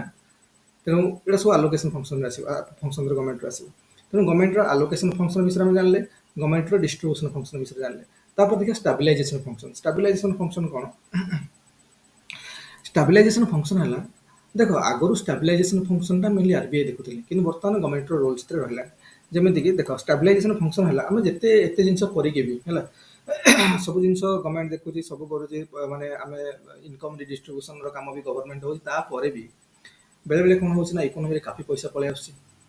କୌଣସି ବିଭିନ୍ନ କାରଣ ଯୋଗୁଁ ବହୁତ ଫ୍ୟାକ୍ଟର ଅଲଗା ଅଲଗା ଫ୍ୟାକ୍ଟର ବହୁତ ଅଛି ତ ଇକୋନୋମିରେ କାଫି ପଇସା ପଳେଇ ଆସୁଛି। ତ ଡିମାଣ୍ଡ ଆଉ ସପ୍ଲାଇର ଯୋଉ ମେକାନିଜମଟା ଆମର କଣ ମାର୍କେଟ ଇକୋନୋମି ବର୍ତ୍ତମାନ ଓପନ ଇକୋନୋମି। ତ ମାର୍କେଟ ଇକୋନୋମିରେ ଯୋଉ ଏଇ ଫୋର୍ସଟା ଡିମାଣ୍ଡ ସପ୍ଲାଇର ଯୋଉ ଫୋର୍ସଟା କିଏ ଡିଟରମିନ କରୁଛି? କିଏ କଣ୍ଟ୍ରୋଲ କରୁଛି? ମାର୍କେଟ କଣ୍ଟ୍ରୋଲ କରୁଛି। ଗଭର୍ଣ୍ଣମେଣ୍ଟର କିଛି ରୋଲ ନାହିଁ ବର୍ତ୍ତମାନ। ଗଭର୍ଣ୍ଣମେଣ୍ଟ ଇଜ ନାଉ ଆକ୍ଟିଂ ଆଜ୍ ଏ ଫାସିଲିଟେଟର। କିଛି ପ୍ରୋବ୍ଲେମସ୍ ହେଲେ ତ ଗଭର୍ଣ୍ଣମେଣ୍ଟ ଆସିବ ରେସ୍କ୍ୟୁ ପାଇଁ। କିନ୍ତୁ ମେକାନିଜମଟା ପୁରା ଅଟୋମେଟିକ ଚାଲିଛି ମାର୍କେଟ ଫୋର୍ସ ଅନୁସାରେ। ତେଣୁ ଡିମାଣ୍ଡ ସପ୍ଲାଇ ଜିନିଷଟା ମାର୍କେଟ ଅନୁସାରେ ହଉଛି। ମନେକର କିଛିଟା କାରଣ ଯୋଗୁଁ ଅତ୍ୟଧିକ ମାନେ ଡିମାଣ୍ଡ ବଢିଲା ବର୍ତ୍ତମାନ। ଡିମାଣ୍ଡ ବିଭିନ୍ନ କାରଣ ଯୋଗୁଁ ବଢେ। ମନେକର ପଇସା ଇକୋନୋମି ବହୁତ ପଳେଇ ଆସିଲା। ଆଉ ସେ ଅନୁସାରେ ପ୍ରଡକ୍ସନ ହଉନି ତ ଡିମାଣ୍ଡ ବଢିବ। ତ ଏମିତି ଯଦି କିଛି ମାନେ ଡିମାଣ୍ଡ ପୁଲ ବା ଡିମାଣ୍ଡ ଯୋଉ ଆମର କଣ ଆମର ଡିମାଣ୍ଡରେ କିଛି ଏପଟ ସେପଟ ହେଇଯାଉଛି କିମ୍ବା ଇକୋନୋମିରେ କାଫି ପଇସା ପଳେଇ ଆସୁଛି କି ଇକୋନୋମିରେ ବେଳେ ବେଳେ ପଇସା ନାହିଁ ଟୋଟାଲି। ତ ଏଇ ସମୟରେ ଯୋଉ କାଫି ଇକୋନୋମିକୁ ଗୋଟେ କଣ ଏଇ ସମୟରେ ଇକୋନୋମି କାଫି ମାନେ ଗୋଟେ ଏଇଭଳିଆ କଣ୍ଡିସନ ନେଇକି ଗତି କରୁଛି ଯୋଉଟା ଷ୍ଟେବଲ କଣ୍ଡିସନ ଟୋଟାଲି ନୁହେଁ। ହେଲ୍ଦି କଣ୍ଡିସନ ନୁହେଁ ଟୋଟାଲି ଇକୋନୋମି ପାଇଁ। ତେଣୁ ସେଇଠି ଷ୍ଟାବିଲାଇଜେସନ ଦରକାର। ଇକୋନୋମିକୁ ଷ୍ଟାବିଲାଇଜେସନ ଦରକାର। ବିଭିନ୍ନ ଇନଷ୍ଟ୍ରୁମେଣ୍ଟ ୟୁଜ କରିକି ପଲିସି ଇନଷ୍ଟ୍ରୁମେଣ୍ଟ ୟୁଜ କରିକି ଗଭର୍ଣ୍ଣମେଣ୍ଟ ଚାହୁଁଛି ତେଣୁ ଜିନିଷକୁ ଷ୍ଟାବିଲାଇଜ କରିବା ପାଇଁ। ଇକୋନୋମି ଯେମିତି ଷ୍ଟେବଲ ରହେ। ଇନଫ୍ଲେସନ ରେଟ୍ ମନେକର ଯଦି ମହଙ୍ଗା ବହୁତ ବଢି ଅଧିକା ଦରଦାମ ବଢି ଯାଉଛି ତାକୁ ଗୋଟେ ଫିକ୍ସ ରେଟ୍ରେ ରଖାଯାଉ। ଯୋଉଟା କି ଆରବିଆଇ ର କାମ। ଗଭର୍ଣ୍ଣମେଣ୍ଟ ବି ସେଥିରେ ବର୍ତ୍ତମାନ କିଛି ରୋଲ ପ୍ଲେ କରୁଛନ୍ତି ଏମପିସି ମାଧ୍ୟମରେ ମନିଟାରୀ ପଲିସି କମିଟି ଯୋଉ ଆମର ଅଛି। ତ ତାପରେ ବି ମନେକର ମାନେ ଗଭର୍ଣ୍ଣମେଣ୍ଟର ବର୍ତ୍ତମାନ ଇକୋନୋମିରେ ବହୁତ ପଇସା ବର୍ତ୍ତମାନ ଆସିଗଲା। ତ ଗଭର୍ଣ୍ଣମେଣ୍ଟ ଚାହୁଁଛି ବର୍ତ୍ତମାନ ପଇସା ପଳେଇ ଆସୁ ବର୍ତ୍ତମାନ ଇକୋନୋମିରେ ପଇସା ଆସୁ। ତ ସେ ଅନୁସାରେ ଆରବିଆଇ ର କିଛି ରୋଲ ରହିବ। ଗଭର୍ଣ୍ଣମେଣ୍ଟ ଆଜ ଏ ଫାସିଲିଟେଟର ବି କାମ କରୁଛନ୍ତି। ତେଣୁ ଏଇସବୁ ଜିନିଷରେ ବି ଗଭର୍ଣ୍ଣମେଣ୍ଟର ଯୋଉ କିଛି କିଛି ରୋଲ ରହୁଛି ଏଟାକୁ ଆମେ କହିବା ଷ୍ଟାବିଲାଇଜେସନ ଫଙ୍କସନ। ଇକୋନୋମିକୁ ଷ୍ଟେବୁଲ ଇକୋନୋମି ସବୁବେଳେ ଷ୍ଟେବୁଲ ରହିବା ଦରକାର। ମେନ୍ ଜିନିଷ ମନେ ରଖ ଗୋଟେ କଣ୍ଟ୍ରିର ଅଲଗା ସବୁ ତ ଜିନିଷ ନୋ ଡାଉଟ ଦରକାର କିନ୍ତୁ ଫାଇନାନ୍ସ ଜିନିଷଟା ଇକୋନୋମିଟା ଆମକୁ ବହୁତ ମାନେ ଇକୋନୋମିଟା ବି ବହୁତ ମେଜରଲି ଆମକୁ ଆମେ ତାପରେ କାଫି ଡିପେଣ୍ଡେଣ୍ଟ। ପଇସାଟା ସବୁବେଳେ ଇମ୍ପୋର୍ଟାଣ୍ଟ ନା। ତେଣୁ ମାର୍କେଟ ଷ୍ଟେବୁଲ ହେବା ଦରକାର। ଇକୋନୋମି ଷ୍ଟେବୁଲ ହେବା ଦରକାର। ଲୋକଙ୍କର ଇନକମଟା ଠିକ ସେ ରିଡିଷ୍ଟ୍ରିବ୍ୟୁସନ ହବା ଦରକାର। ଏମିତି ନୁହଁ ଯେ ଲୋକଙ୍କ ଏବେ ବି ଆମର ଯୋଉ ଇନକମ ଇନଇକ୍ୱାଲିଟି ଇଣ୍ଡିଆରେ କାଫି। ଇନକମ ଇନଇକ୍ୱାଲିଟି ଦେଖିବା ଇଣ୍ଡିଆରେ କାଫି। କାରଣ ଯୋଉ ଯେମିତି ଆମେ ବହିରେ ପଢୁଛନ୍ତି ଏକ୍ଜାକ୍ଟ ତ ସେମିତି ଜିନିଷ ହଉନି। କାଫି ପ୍ରୋବ୍ଲେମସ ରହୁଛି। ଟାକ୍ସେସନ ଷ୍ଟ୍ରକ୍ଚର ଏପଟ ସେପଟ କରିକି ଦୁନିଆ ଯାତ୍ରା କରୁଛନ୍ତି। ତେଣୁ ଏଇଟାକୁ ଷ୍ଟେବିଲିଟି ମେଣ୍ଟେନ କରିବା ହଉଛି ସରକାରଙ୍କର କାମ ଗଭର୍ଣ୍ଣମେଣ୍ଟର କାମ। ତେଣୁ ଏଇସବୁ ଜିନିଷରେ ପ୍ରଥମ ଆମର ହେଲା ଆଲୋକେସନ ଫଙ୍କସନ। ତାପରେ ଆମେ ଦେଖିଲେ କଣ ଡିଷ୍ଟ୍ରିବ୍ୟୁସନ ଫଙ୍କସନ। ତାପରେ ଆମେ ଦେଖିଲେ ଡିଷ୍ଟ୍ରିବ୍ୟୁସନ ଫଙ୍କସନରେ ହରିଜେଣ୍ଟାଲ ଟାକ୍ସେସନ ଷ୍ଟ୍ରକ୍ଚର କଣ ଭର୍ଟିକାଲ ଟାକ୍ସେସନ ଷ୍ଟ୍ରକ୍ଚର କଣ ଏ ବିଷୟରେ ବି ଜାଣିଲେ। ତାପରେ ଆମର ହେଲା ଷ୍ଟାବିଲାଇଜେସନ ଫଙ୍କସନ ସରିଲା। ତାପରେ ଦେଖିବା ଆଉ ଗୋଟେ କଥା କଣ ଆଉ ଗୋଟେ ହଉଛି ଆମେ ଦେଖିବା ବର୍ତ୍ତମାନ ଯେ ବଜେଟ ବିଷୟରେ ଆଲୋଚନା କରିବା ହେଲା।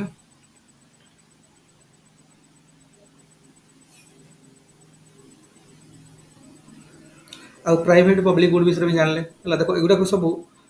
କୋଶ୍ଚିନ୍ ପଡିପାରେ। ସବୁବେଳେ ମନେ ରଖିଥା ମାକ୍ରୋ ଇକୋନୋମିକ୍ସରୁ ନିହାତି ଭାବରେ 3ଟା କିମ୍ବା 4ଟା କୋଶ୍ଚିନ୍ ଆସିବ ପ୍ରିଲିମରେ। ତେଣୁ ଏଇ 4ଟା ଚାପ୍ଟର ଭଲ ଭାବରେ ଆମେ ବୁଝି ଦେଇଥିଲେ ସେଇ 3 4ଟା ତ କୋଶ୍ଚିନ୍ ତ କରେକ୍ଟ ତ ହବ ହିଁ ହବ। ତାପରେ ଆର ଯୋଉ ଅଣ୍ଡରଷ୍ଟାଣ୍ଡିଂଟା ଥିବ ଅଲଗା କୋଶ୍ଚିନ୍ କରେକ୍ଟ କରି ହେଲ୍ପ କରିବ ବହୁତ ହେଲ୍ପ କରିବ। କାରଣ ଏଇଟା ଫଣ୍ଡାମେଣ୍ଟାଲ ବେସିକ ଅଣ୍ଡରଷ୍ଟାଣ୍ଡିଂଟା ଯୋଉ ଜିନିଷଟା ଅଛି। ତାପରେ ଆମେ ଆହୁରି ଗୁଡାଏ ଜିନିଷକୁ ଲଗେଇକି ବି କରେକ୍ଟ କରିପାରିବା। ତେଣୁ ସେଥିପାଇଁ ଏଇଟା ବହୁତ ଇମ୍ପୋର୍ଟାଣ୍ଟ। ଆଚ୍ଛା ଏବେ ଆମେ ଜାଣିଲେ ସବୁ ଗୁଡାକ ତାପରେ ଆମେ ଦେଖିବା ବର୍ତ୍ତମାନ ବଜେଟ ହେଲା। ଆମର ଫାଇନାନ୍ସିଆଲ ତମେ ଜାଣିଥିବ ଫାଇନାନ୍ସିଆଲ ଆମର କେତେରୁ କେତେ କିରେ ଫାଇନାନ୍ସିଆଲ କେତେରୁ କେତେ ଆଁ ଅପ୍ରିଲ 1ରୁ ମାର୍ଚ୍ଚ 31। କିନ୍ତୁ ଏବେ ଆମର ବଜେଟ କେବେ ଆସୁଛି? ଆଗରୁ ତ ଏବେ ବଜେଟ କେବେ ଆସୁଛି କି ଏବେ ବଜେଟଟା ଫେବୃଆରୀ 1ରେ ପଳେଇ ଆସୁଛି। ପ୍ରତିବର୍ଷ ଚେଞ୍ଜ ହେଇଗଲାଣି ନା ଏବେ ଫେବୃଆରୀ 1ରୁ ବଜେଟ ହେଇଯାଉଛି। କିନ୍ତୁ ଯୋଉ ବଜେଟ ଆସୁଛି ବଜେଟର ମେନ୍ ଜିନିଷ ହେଲା ଏଇଟା ଆମର ଗୋଟେ ସାମ୍ବିଧାନିକ ରିକ୍ୱାରମେଣ୍ଟ। ଆକୁ ଆର୍ଟିକଲ ନମ୍ବର 112ରେ ଏ ବିଷୟରେ କୁହାଯାଇଛି। ତେଣୁ ବଜେଟ ବିଷୟରେ ପଢିଲା ବେଳକୁ ଆମ ଆର୍ଟିକଲ ନମ୍ବର 110 ମନି ବିଲ୍ ବିଷୟରେ। ତାପରେ ବଜେଟ ବିଷୟରେ ପଢିଲା ବେଳକୁ ଆମ ଫାଇନାନ୍ସିଆଲ ବିଲ୍ ବିଷୟରେ financial bill type 1 financial bill type 2 ଏସବୁ ବିଭିନ୍ନ ଜିନିଷ ଅଛି ହେଲା। ଏ ବିଷୟରେ ଆମେ ଟିକେ ଜାଣିବା ଦରକାର। ତେଣୁ ଆମକୁ ଆର୍ଟିକଲ ନମ୍ବର 112ରେ ଆମେ ଯେତେବେଳେ ପଢୁଛନ୍ତି ତ କୁହାଯାଇଛି ଯେ ବଜେଟ ତ ଏକ୍ଜାକ୍ଟଲି ବଜେଟ ବୋଲି ଶବ୍ଦ ଭାରତ ସମ୍ବିଧାନରେ କୋଉଠି ୟୁଜ ହେଇନି। ୟୁଜ ହେଇଛି ଆନୁଆଲ ଫାଇନାନ୍ସିଆଲ ଷ୍ଟେଟମେଣ୍ଟ ହେଲା। ଆଉ ଆନୁଆଲ ଫାଇନାନ୍ସିଆଲ ଷ୍ଟେଟମେଣ୍ଟରେ ଆମର ମେନଲି ଯେ ଆମକୁ କେତେ ପଇସା ଆସୁଛି ଆଉ କେତେ କେତେ ସେଇ ଯୋଉ ପଇସା ଆସିଲା ତାକୁ କୋଉ କୋଉ ଦିଗରେ ଖର୍ଚ୍ଚ କରିବା। ପଇସା ଆସୁଛି କୋଉଠୁ? ପଇସା ଆସୁଛି ଆମେ ଟ୍ୟାକ୍ସ ଲଗେଇକି ଗଭର୍ଣ୍ଣମେଣ୍ଟ ପାଖକୁ ପଇସା କୋଉଠୁ ଆସୁଛି? ଗଭର୍ଣ୍ଣମେଣ୍ଟ ଟ୍ୟାକ୍ସ ଲଗାଉଛି ପଇସା ଆସୁଛି। ବିଭିନ୍ନ ଟାକ୍ସେସନ ଷ୍ଟ୍ରକ୍ଚର ଦେଇକି ବିଭିନ୍ନ ଟାକ୍ସ ମାନଙ୍କରେ ଇଏ ହେଲା ଗୋଟେ ଟାକ୍ସେସନ ପଇସା ବା ଟାକ୍ସେସନର ପଇସା ଆସୁଛି। କିମ୍ବା ନନ୍ ଟାକ୍ସ ପଇସା ବହୁତ ଆସୁଛି। ମନେକର ଆମକୁ କିଏ କୋଉ ଗ୍ରାଣ୍ଟ ଦେଲା ମନେକର ୟୁଏସଏ କି ରଷିଆ ଫସିଆ କି କୌଣସି କଣ୍ଟ୍ରି ଯେ ଗୋଟେ ଲାର୍ଜ ଆମାଉଣ୍ଟର ପଇସା ଗ୍ରାଣ୍ଟରେ ଦେଇଦେଲେ ସେଇଟା ଗୋଟେ ଟାଇପର ପଇସା ଆମ ପାଖକୁ ପଳେଇ ଆସିଲା। କି ଆମେ କୌଣସି କାଠୁ ବର କରିକି ଆଣିଲେ ଆମ ଦରକାର ପଡ଼ିଲା କାଠୁ ବର କରିକି ଆଣିଲେ ସେଟା ଟାକ୍ସେସନ ଆସେନି। ଏଟା ଗୋଟେ କି ପବ୍ଲିକ ଆମର ସବୁ ଟ୍ରେଜେରୀ ବିଲ୍ ବିକିକି ଆମର ସରି ट्रेजरी बिल ଲାଗି ଇସ୍ୟୁ କରିକି ସବୁ ଗଭର୍ଣ୍ଣମେଣ୍ଟର ଗିଲ୍ଟ ଏଜ୍ଡ ବଣ୍ଡ ସବୁ ଇସ୍ୟୁ କରିକି ବର୍ତ୍ତମାନ ଲୋକମାନଙ୍କଠୁ ପଇସା ଆସିଲା ସେଟାକୁ କହିଲେ ପବ୍ଲିକ ବରୋଇଂ କି ଆମେ ଆରବିଆଇ ଠୁ ବରୋ କରିକି ଗଭର୍ଣ୍ଣମେଣ୍ଟ ଆଣିଲା ଆପଣଙ୍କ ଦରକାର ଅଛି ପଇସା ତ ପ୍ରୋବ୍ଲେମ ହେଉଛି ପଇସା ସର୍ଟେଜ ହେଇଛି ତ ଆସିଲା ତ ଏଗୁଡ଼ାକ ସବୁ ଗଭର୍ଣ୍ଣମେଣ୍ଟ ପାଖକୁ ପଇସା ଆସିବାର ବିଭିନ୍ନ ମାଧ୍ୟମ କି ବିଭିନ୍ନ ମାଧ୍ୟମରେ ଆମେ ଯେଉଁ ବିକା କିଣା କଲେ ସବୁ ଆମ ଦେଶରେ ଜିନିଷପତ୍ର ଯାଇକି ବାହାର ମାର୍କେଟରେ ବିକ୍ରି ହେଉଛି ତା ମଧ୍ୟରେ ପଇସା ଆସୁଛି କି ବିଭିନ୍ନ ଲୋକ ଆମ ଦେଶର ଲୋକ ଯାଇକି ବିଭିନ୍ନ ଦେଶ ମାନଙ୍କରେ ଅଛନ୍ତି ପଇସା ପଠାଉଛନ୍ତି ଆମ ଦେଶକୁ ତାଙ୍କ ସମ୍ପର୍କୀୟ ମାନେ ଯେଉଁଠି ଇଣ୍ଡିଆରେ ଅଛନ୍ତି ଆମକୁ ପଇସା ପଠାଉଛନ୍ତି ସେ ମାଧ୍ୟମରେ ଗଭର୍ଣ୍ଣମେଣ୍ଟ ପାଖକୁ ପଇସା ଆସୁଛି ତେଣୁ ଗଭର୍ଣ୍ଣମେଣ୍ଟ ପାଖକୁ ବିଭିନ୍ନ ମାଧ୍ୟମରେ ସବୁ ପଇସା ଆସୁଛି କି ଗଭର୍ଣ୍ଣମେଣ୍ଟ କାହାକୁ ଲୋନ୍ ଦେଇଛି ତାର ଇଣ୍ଟରେଷ୍ଟ ବି ଜାଣିବ କୌଣସି ମନେକର ଶ୍ରୀଲଙ୍କା ଟେନସନ୍ ଅଛି ତାଙ୍କୁ ଆମେ ଲୋନ୍ ଦେବା ତା ଇଣ୍ଟରେଷ୍ଟ ମାସକୁ ଆମକୁ ଫେରେଇବେ ତ ସେଇଟା ବି ଗୋଟେ ଗଭର୍ଣ୍ଣମେଣ୍ଟର ଆସୁଛି ଗଭର୍ଣ୍ଣମେଣ୍ଟ ପାଖକୁ ଆସୁଛି କି ଆମେ କୌଣସି ଚାହିଁବା ଯେ ଡିସଇନଭେଷ୍ଟମେଣ୍ଟ କରିବା ଏବେ ଯେମିତି ସବୁ ଡିସଇନଭେଷ୍ଟମେଣ୍ଟ ଚାଲିଛି ରେଲୱେ ପ୍ରାଇଭେଟାଇଜେସନ କରାହେଉଛି ପ୍ରାଇଭେଟାଇଜେସନ ମାନେ କ'ଣ କିଛି ଅଂଶ ଆମେ ବିକି ମାନେ ଇକ୍ୱିଟି ଦେଖ ସବୁବେଳେ ଯେଉଁ ଇନଭେଷ୍ଟମେଣ୍ଟ ହେବ ଦୁଇ ପ୍ରକାର ଇନଭେଷ୍ଟମେଣ୍ଟ ମନେ ରଖିଥାଅ ମନେକର ମୁଁ କୌଣସି ଜିନିଷରେ ଇନଭେଷ୍ଟମେଣ୍ଟ କରିବି ଦୁଇ ପ୍ରକାର ଇନଭେଷ୍ଟମେଣ୍ଟ ହେଇପାରିବ ଗୋଟେ ହେଲା ଇକ୍ୱିଟି ଇନଭେଷ୍ଟମେଣ୍ଟ ଆଉ ଗୋଟେ ହେଲା ଡେପ୍ଟ ଇନଭେଷ୍ଟମେଣ୍ଟ ଡେପ୍ଟ ମାନେ କ'ଣ ହେଲା ତମର ପଇସା ଦରକାର ଅଛି ମୁଁ ତମକୁ ଲୋନରେ ଦେବି ଆଉ ଯାହାର ଇଣ୍ଟରେଷ୍ଟ ସହ ତମେ ମୋତେ ଫେରେଇବ କିମ୍ବା ମୁଁ ଇକ୍ୱିଟି ଇନଭେଷ୍ଟମେଣ୍ଟ କରିବି ଇକ୍ୱିଟିରେ ମାନେ ମନେକର ତମର ଗୋଟେ କମ୍ପାନୀ ଅଛି ମୁଁ ସେଇ କମ୍ପାନୀର 3% ସେୟାର ନେଇଯିବି କି 3-4% ସେୟାର ନେଇଯିବି ତା ବଦଳରେ ମୁଁ ତୁମକୁ ଏତିକି ଟଙ୍କା ଦେବି ତାମାନେ ସେ 4% ସେୟାରର ଓନରସିପ୍ ମୋତେ ମିଳିଗଲା ତମ କମ୍ପାନୀର 4%ର ଓନର ମୁଁ ବର୍ତ୍ତମାନ ହେଇଗଲି ତେଣୁ 4% ଓନର ହେଇଗଲି ମାନେ ତମର ଯେଉଁ ଟର୍ଣ୍ଣଓଭର ହେବ ଯେଉଁ ପ୍ରଫିଟ୍ରେ ଆସିବ ତମ ପ୍ରଫିଟ୍ର 4% ମୋତେ ମିଳିବ ସବୁବେଳେ କାରଣ 4% ଓନର ମୁଁ କମ୍ପାନୀର ତେଣୁ ଯେତିକି ପ୍ରଫିଟ୍ ଜେନେରେଟ୍ ହେଉଛି ତାର 4% ମୋ ପାଖକୁ ଆସିବ ସବୁବେଳେ ବୁଝିପାରୁଛ ନା ସେଇଟା ଗୋଟେ ଟାଇପ୍ର ଇନଭେଷ୍ଟମେଣ୍ଟ କାଫି ଯେଉଁଟା ଦେଖିବ ଯେଉଁ ଇନଭେଷ୍ଟମେଣ୍ଟ ହେଉଛି କର୍ପୋରେଟ୍ ସେକ୍ଟରରେ ସବୁ ଇକ୍ୱିଟି ଇନଭେଷ୍ଟମେଣ୍ଟ ହୁଏ ତ କମ୍ପାନୀରେ 4% କି 5% କି 10% କି 12% ଏତିକି ନେଇକି ସେ କ'ଣ କରେ ଏସବୁ ଆମର ଯେଉଁ ସାର୍କ ଟ୍ୟାଙ୍କ ଇଣ୍ଡିଆରେ ଆସୁଛି ଦେଖିବ ସେ ପ୍ରୋଗ୍ରାମ ଗୁଡ଼ା ସବୁବେଳେ ତ ଦେବ ବହୁତ ଶିଖିବାର ଜିନିଷ ଅଛି ସେସବୁ ପ୍ରୋଗ୍ରାମ ଗୁଡ଼ା ଦେଖିଲେ ତେଣୁ ଦୁଇ ପ୍ରକାର ଇନଭେଷ୍ଟମେଣ୍ଟ ହୁଏ ତେଣୁ ଗଭର୍ଣ୍ଣମେଣ୍ଟ କ'ଣ କରିବ ଗଭର୍ଣ୍ଣମେଣ୍ଟ ମନେକର ଆମେ କ'ଣ କଲା ଯେ ଆମେ ବର୍ତ୍ତମାନ ଡିସଇନଭେଷ୍ଟମେଣ୍ଟ ହେଉଛି ଡିସଇନଭେଷ୍ଟମେଣ୍ଟ ମାନେ କ'ଣ ଆମ ଯେଉଁ ଗଭର୍ଣ୍ଣମେଣ୍ଟ କମ୍ପାନୀ ସବୁ ଅଛି ପିଏସ୍ୟୁ ଗୁଡ଼ାକ ସେଥିରୁ କିଛି କିଛି ସେୟାର ଆମେ ବିକି ଦେଉଛୁ ବର୍ତ୍ତମାନ ଗଭର୍ଣ୍ଣମେଣ୍ଟ ବିକ୍ରି କରିଦେଉଛି ତା ବଦଳରେ ପଇସା ମିଳିଲା ତେଣୁ ସେ ପଇସା ଗୁଡ଼ାକ ସବୁ କୋଉଠିକି ଆସିଲା ଗଭର୍ଣ୍ଣମେଣ୍ଟ ପାଖକୁ ଆସିଲା ଗଭର୍ଣ୍ଣମେଣ୍ଟ ଏଇଥିପାଇଁ ବିକ୍ରି କରୁଛି ଯେ ସେ ପଇସାଟା ବିଭିନ୍ନ କନଷ୍ଟ୍ରକ୍ଟିଭ କାମରେ ଲଗା ହେବ ତେଣୁ କିଛି ପରିମାଣରେ ଓନରସିପ୍ ଦାୟିତ୍ୱ ଯେଉଁ କମ୍ପାନୀ କିଣିବ ବା ଯେଉଁ ପ୍ରାଇଭେଟ ଏଣ୍ଟିଟି କିଣିବ ସେ ଗୁଡ଼ାକ ତାକୁ ପାଖକୁ ସେତିକି ପ୍ରଫିଟ୍ର ସେତିକି ପରସେଣ୍ଟ ଆମ ପାଖକୁ ଯିବ ପ୍ରତିବର୍ଷ ତେଣୁ ଏଇସବୁ ମାଧ୍ୟମରେ ଗଭର୍ଣ୍ଣମେଣ୍ଟ ପାଖକୁ ପଇସା ଆସେ ତେଣୁ ପଇସା କେତେ ଆସିଲା ତାପରେ ଖର୍ଚ୍ଚ ହେବ ସବୁ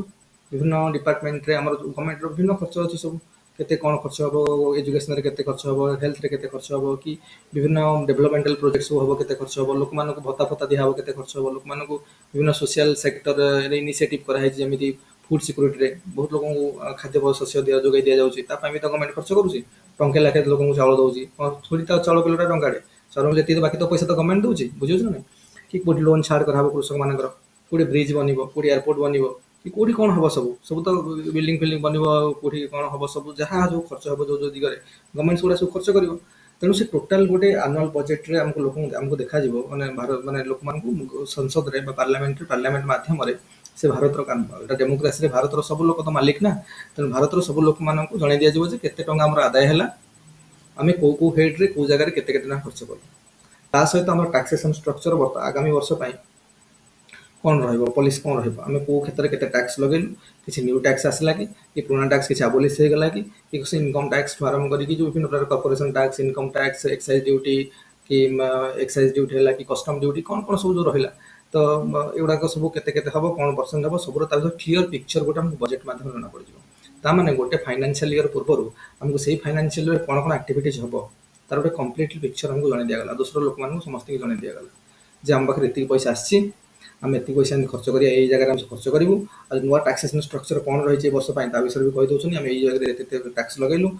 ବିଭିନ୍ନ ହେଡ୍ରେ ଇନକମ୍ ଟ୍ୟାକ୍ସରେ ଏଜୁକେସନରେ ସବୁରେ କ'ଣ ଲୋନ୍ର ଫାସିଲିଟିଜ୍ କେମିତି ଅଛି ଇନଭେଷ୍ଟମେଣ୍ଟ ଷ୍ଟ୍ରକ୍ଚର କ'ଣ ହେବ କିଛି ନୂଆ ରେଲୱେ ଲାଇନ୍ ପଡ଼ୁଛି କି ନୂଆ ଆଇଆଇଏମ୍ ଖୋଲିଗଲା ତ ପଇସା କୋଉଠି ଆସିବ ଗଭର୍ଣ୍ଣମେଣ୍ଟ ପୁଣି ଖର୍ଚ୍ଚ କରିବ ନା ନୂଆ ମେଡିକାଲ ଇନଷ୍ଟିଚ୍ୟୁଟ୍ ସବୁ ଖୋଲିବ କୋଉଠୁ କ'ଣ ପଇସା ଆସିବ ଗଭର୍ଣ୍ଣମେଣ୍ଟ ଖର୍ଚ୍ଚ କରିବ ତେଣୁ କେଉଁ ଜାଗାରେ କେତେ କ'ଣ ଖର୍ଚ୍ଚ କଲେ କେତେ ପଇସା ତାଙ୍କୁ ଆସିଲା ତାର ଗୋଟେ କ୍ଲିୟର ପିକ୍ଚର କାହାକୁ ଦେଇଦେଲେ ଲୋକମାନଙ୍କୁ ଜଣାଇଦେଲେ ପାର୍ଲାମେଣ୍ଟ ମାଧ୍ୟମରେ ଆଉ ପାର୍ଲାମେଣ୍ଟରେ କହିବାର ଗୋଟେ ଜିନିଷ ପ୍ରେଜେଣ୍ଟ କରିବାର କାମ ହେଲା ପାର୍ଲାମେଣ୍ଟ ଦ ଲେଜିସ୍ଲେଟିଭ୍ ବଡି ଆମ ଦେଶର parliament is the legislative body ତେଣୁ ସେଠି ଡିସ୍କସନ୍ ହେବ ଯେଉଁ ତମେ ଗୁଡ଼ା ଯାହା ଭାବିଛ ସେଗୁଡ଼ାକର ଠିକ୍ ଅଛି ନା ନାହିଁ ଆପ୍ରୋପ୍ରିଏଟ୍ ନା ନାହିଁ ଆଉ କୌଣସି ଚେଞ୍ଜେସ୍ ହେବା ଦରକାର ସେମାନେ ସବୁ ରେକମେଣ୍ଡ କରିବେ ନା ଟାକ୍ସେସନ୍ ଅଧିକା ହେଇଗଲା କି ଏଇଟା ଆବୋଲିସ୍ କରାହେଇଗଲା ଠିକ୍ ହେଲାନି कि कौन कि ना टैक्स विभिन्न प्रकार सेस लगुच विभिन्न प्रकार लोक सरकार विभिन्न माध्यम पैसा इनकम करने चेष्टा कर बुझे ना तेणु यही सब जिन गुड़ाक देखा आम देखा सब बजेट्रे तेणु यही सब जो अच्छी आम टे भितर को जाकर एनालिसिस करवा आम जो पैसा आसूसी ए प्रकार मतलब दुईटा आकाउंट विषय पढ़ा गवर्नमेंट गोटे हूँ रेवेन्यू आकाउंट गोटे कैपिटल आकाउंट बुझे आउ गोटे भी आकाउंट करेन्ट आकाउंट जो पर चैप्टर देखा जो आम पढ़ा ओपन इकोनोमी पढ़ा करेन्ट आकाउंट से देखा कि बर्तमान आम दुईटा आकाउंट विषय में कहवा गोटे कौन रेवेन्यू आकाउंट आ गोटे कैपिटल आकाउंट सब गोटे जिन गोटे स्टेटमेंट माइंड छापी दियो रेवेन्यू माने no liability no asset creation यहाँ को सब माइंड छापी दियो रेवेन्यू माने no liability no asset creation capital माने liability and asset creation capital माने लायबिलिटी अच्छी आसेट क्रिएशन अच्छी किंतु रेवेन्यू माने no liability no asset creation liability माने कौन दायित्व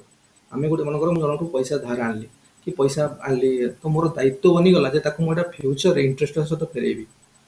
नंबर बैंक लोन मुझे आनी मन पर्सनाल हिसाब से मुझे लोन आनी तो लोन आनी माने से मोर कर्तव्य जे फ्यूचर को जो डेट को एग्रीमेंट बनी जो दिन फेरई बोली कही तो से दिन को इंटरेस्ट सहित फेरैबी इंटरेस्ट नदेले भी से पैसा फेरैबी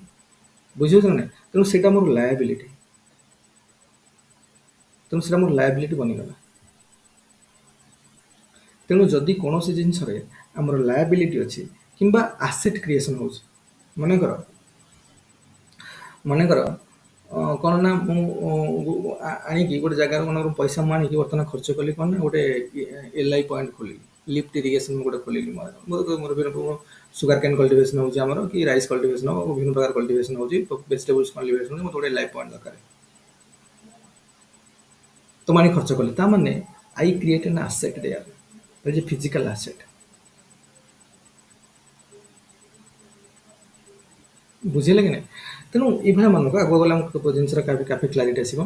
ताने आम जो जो जिनस करी आम लायबिलिटी और आसेट क्रिएसन हो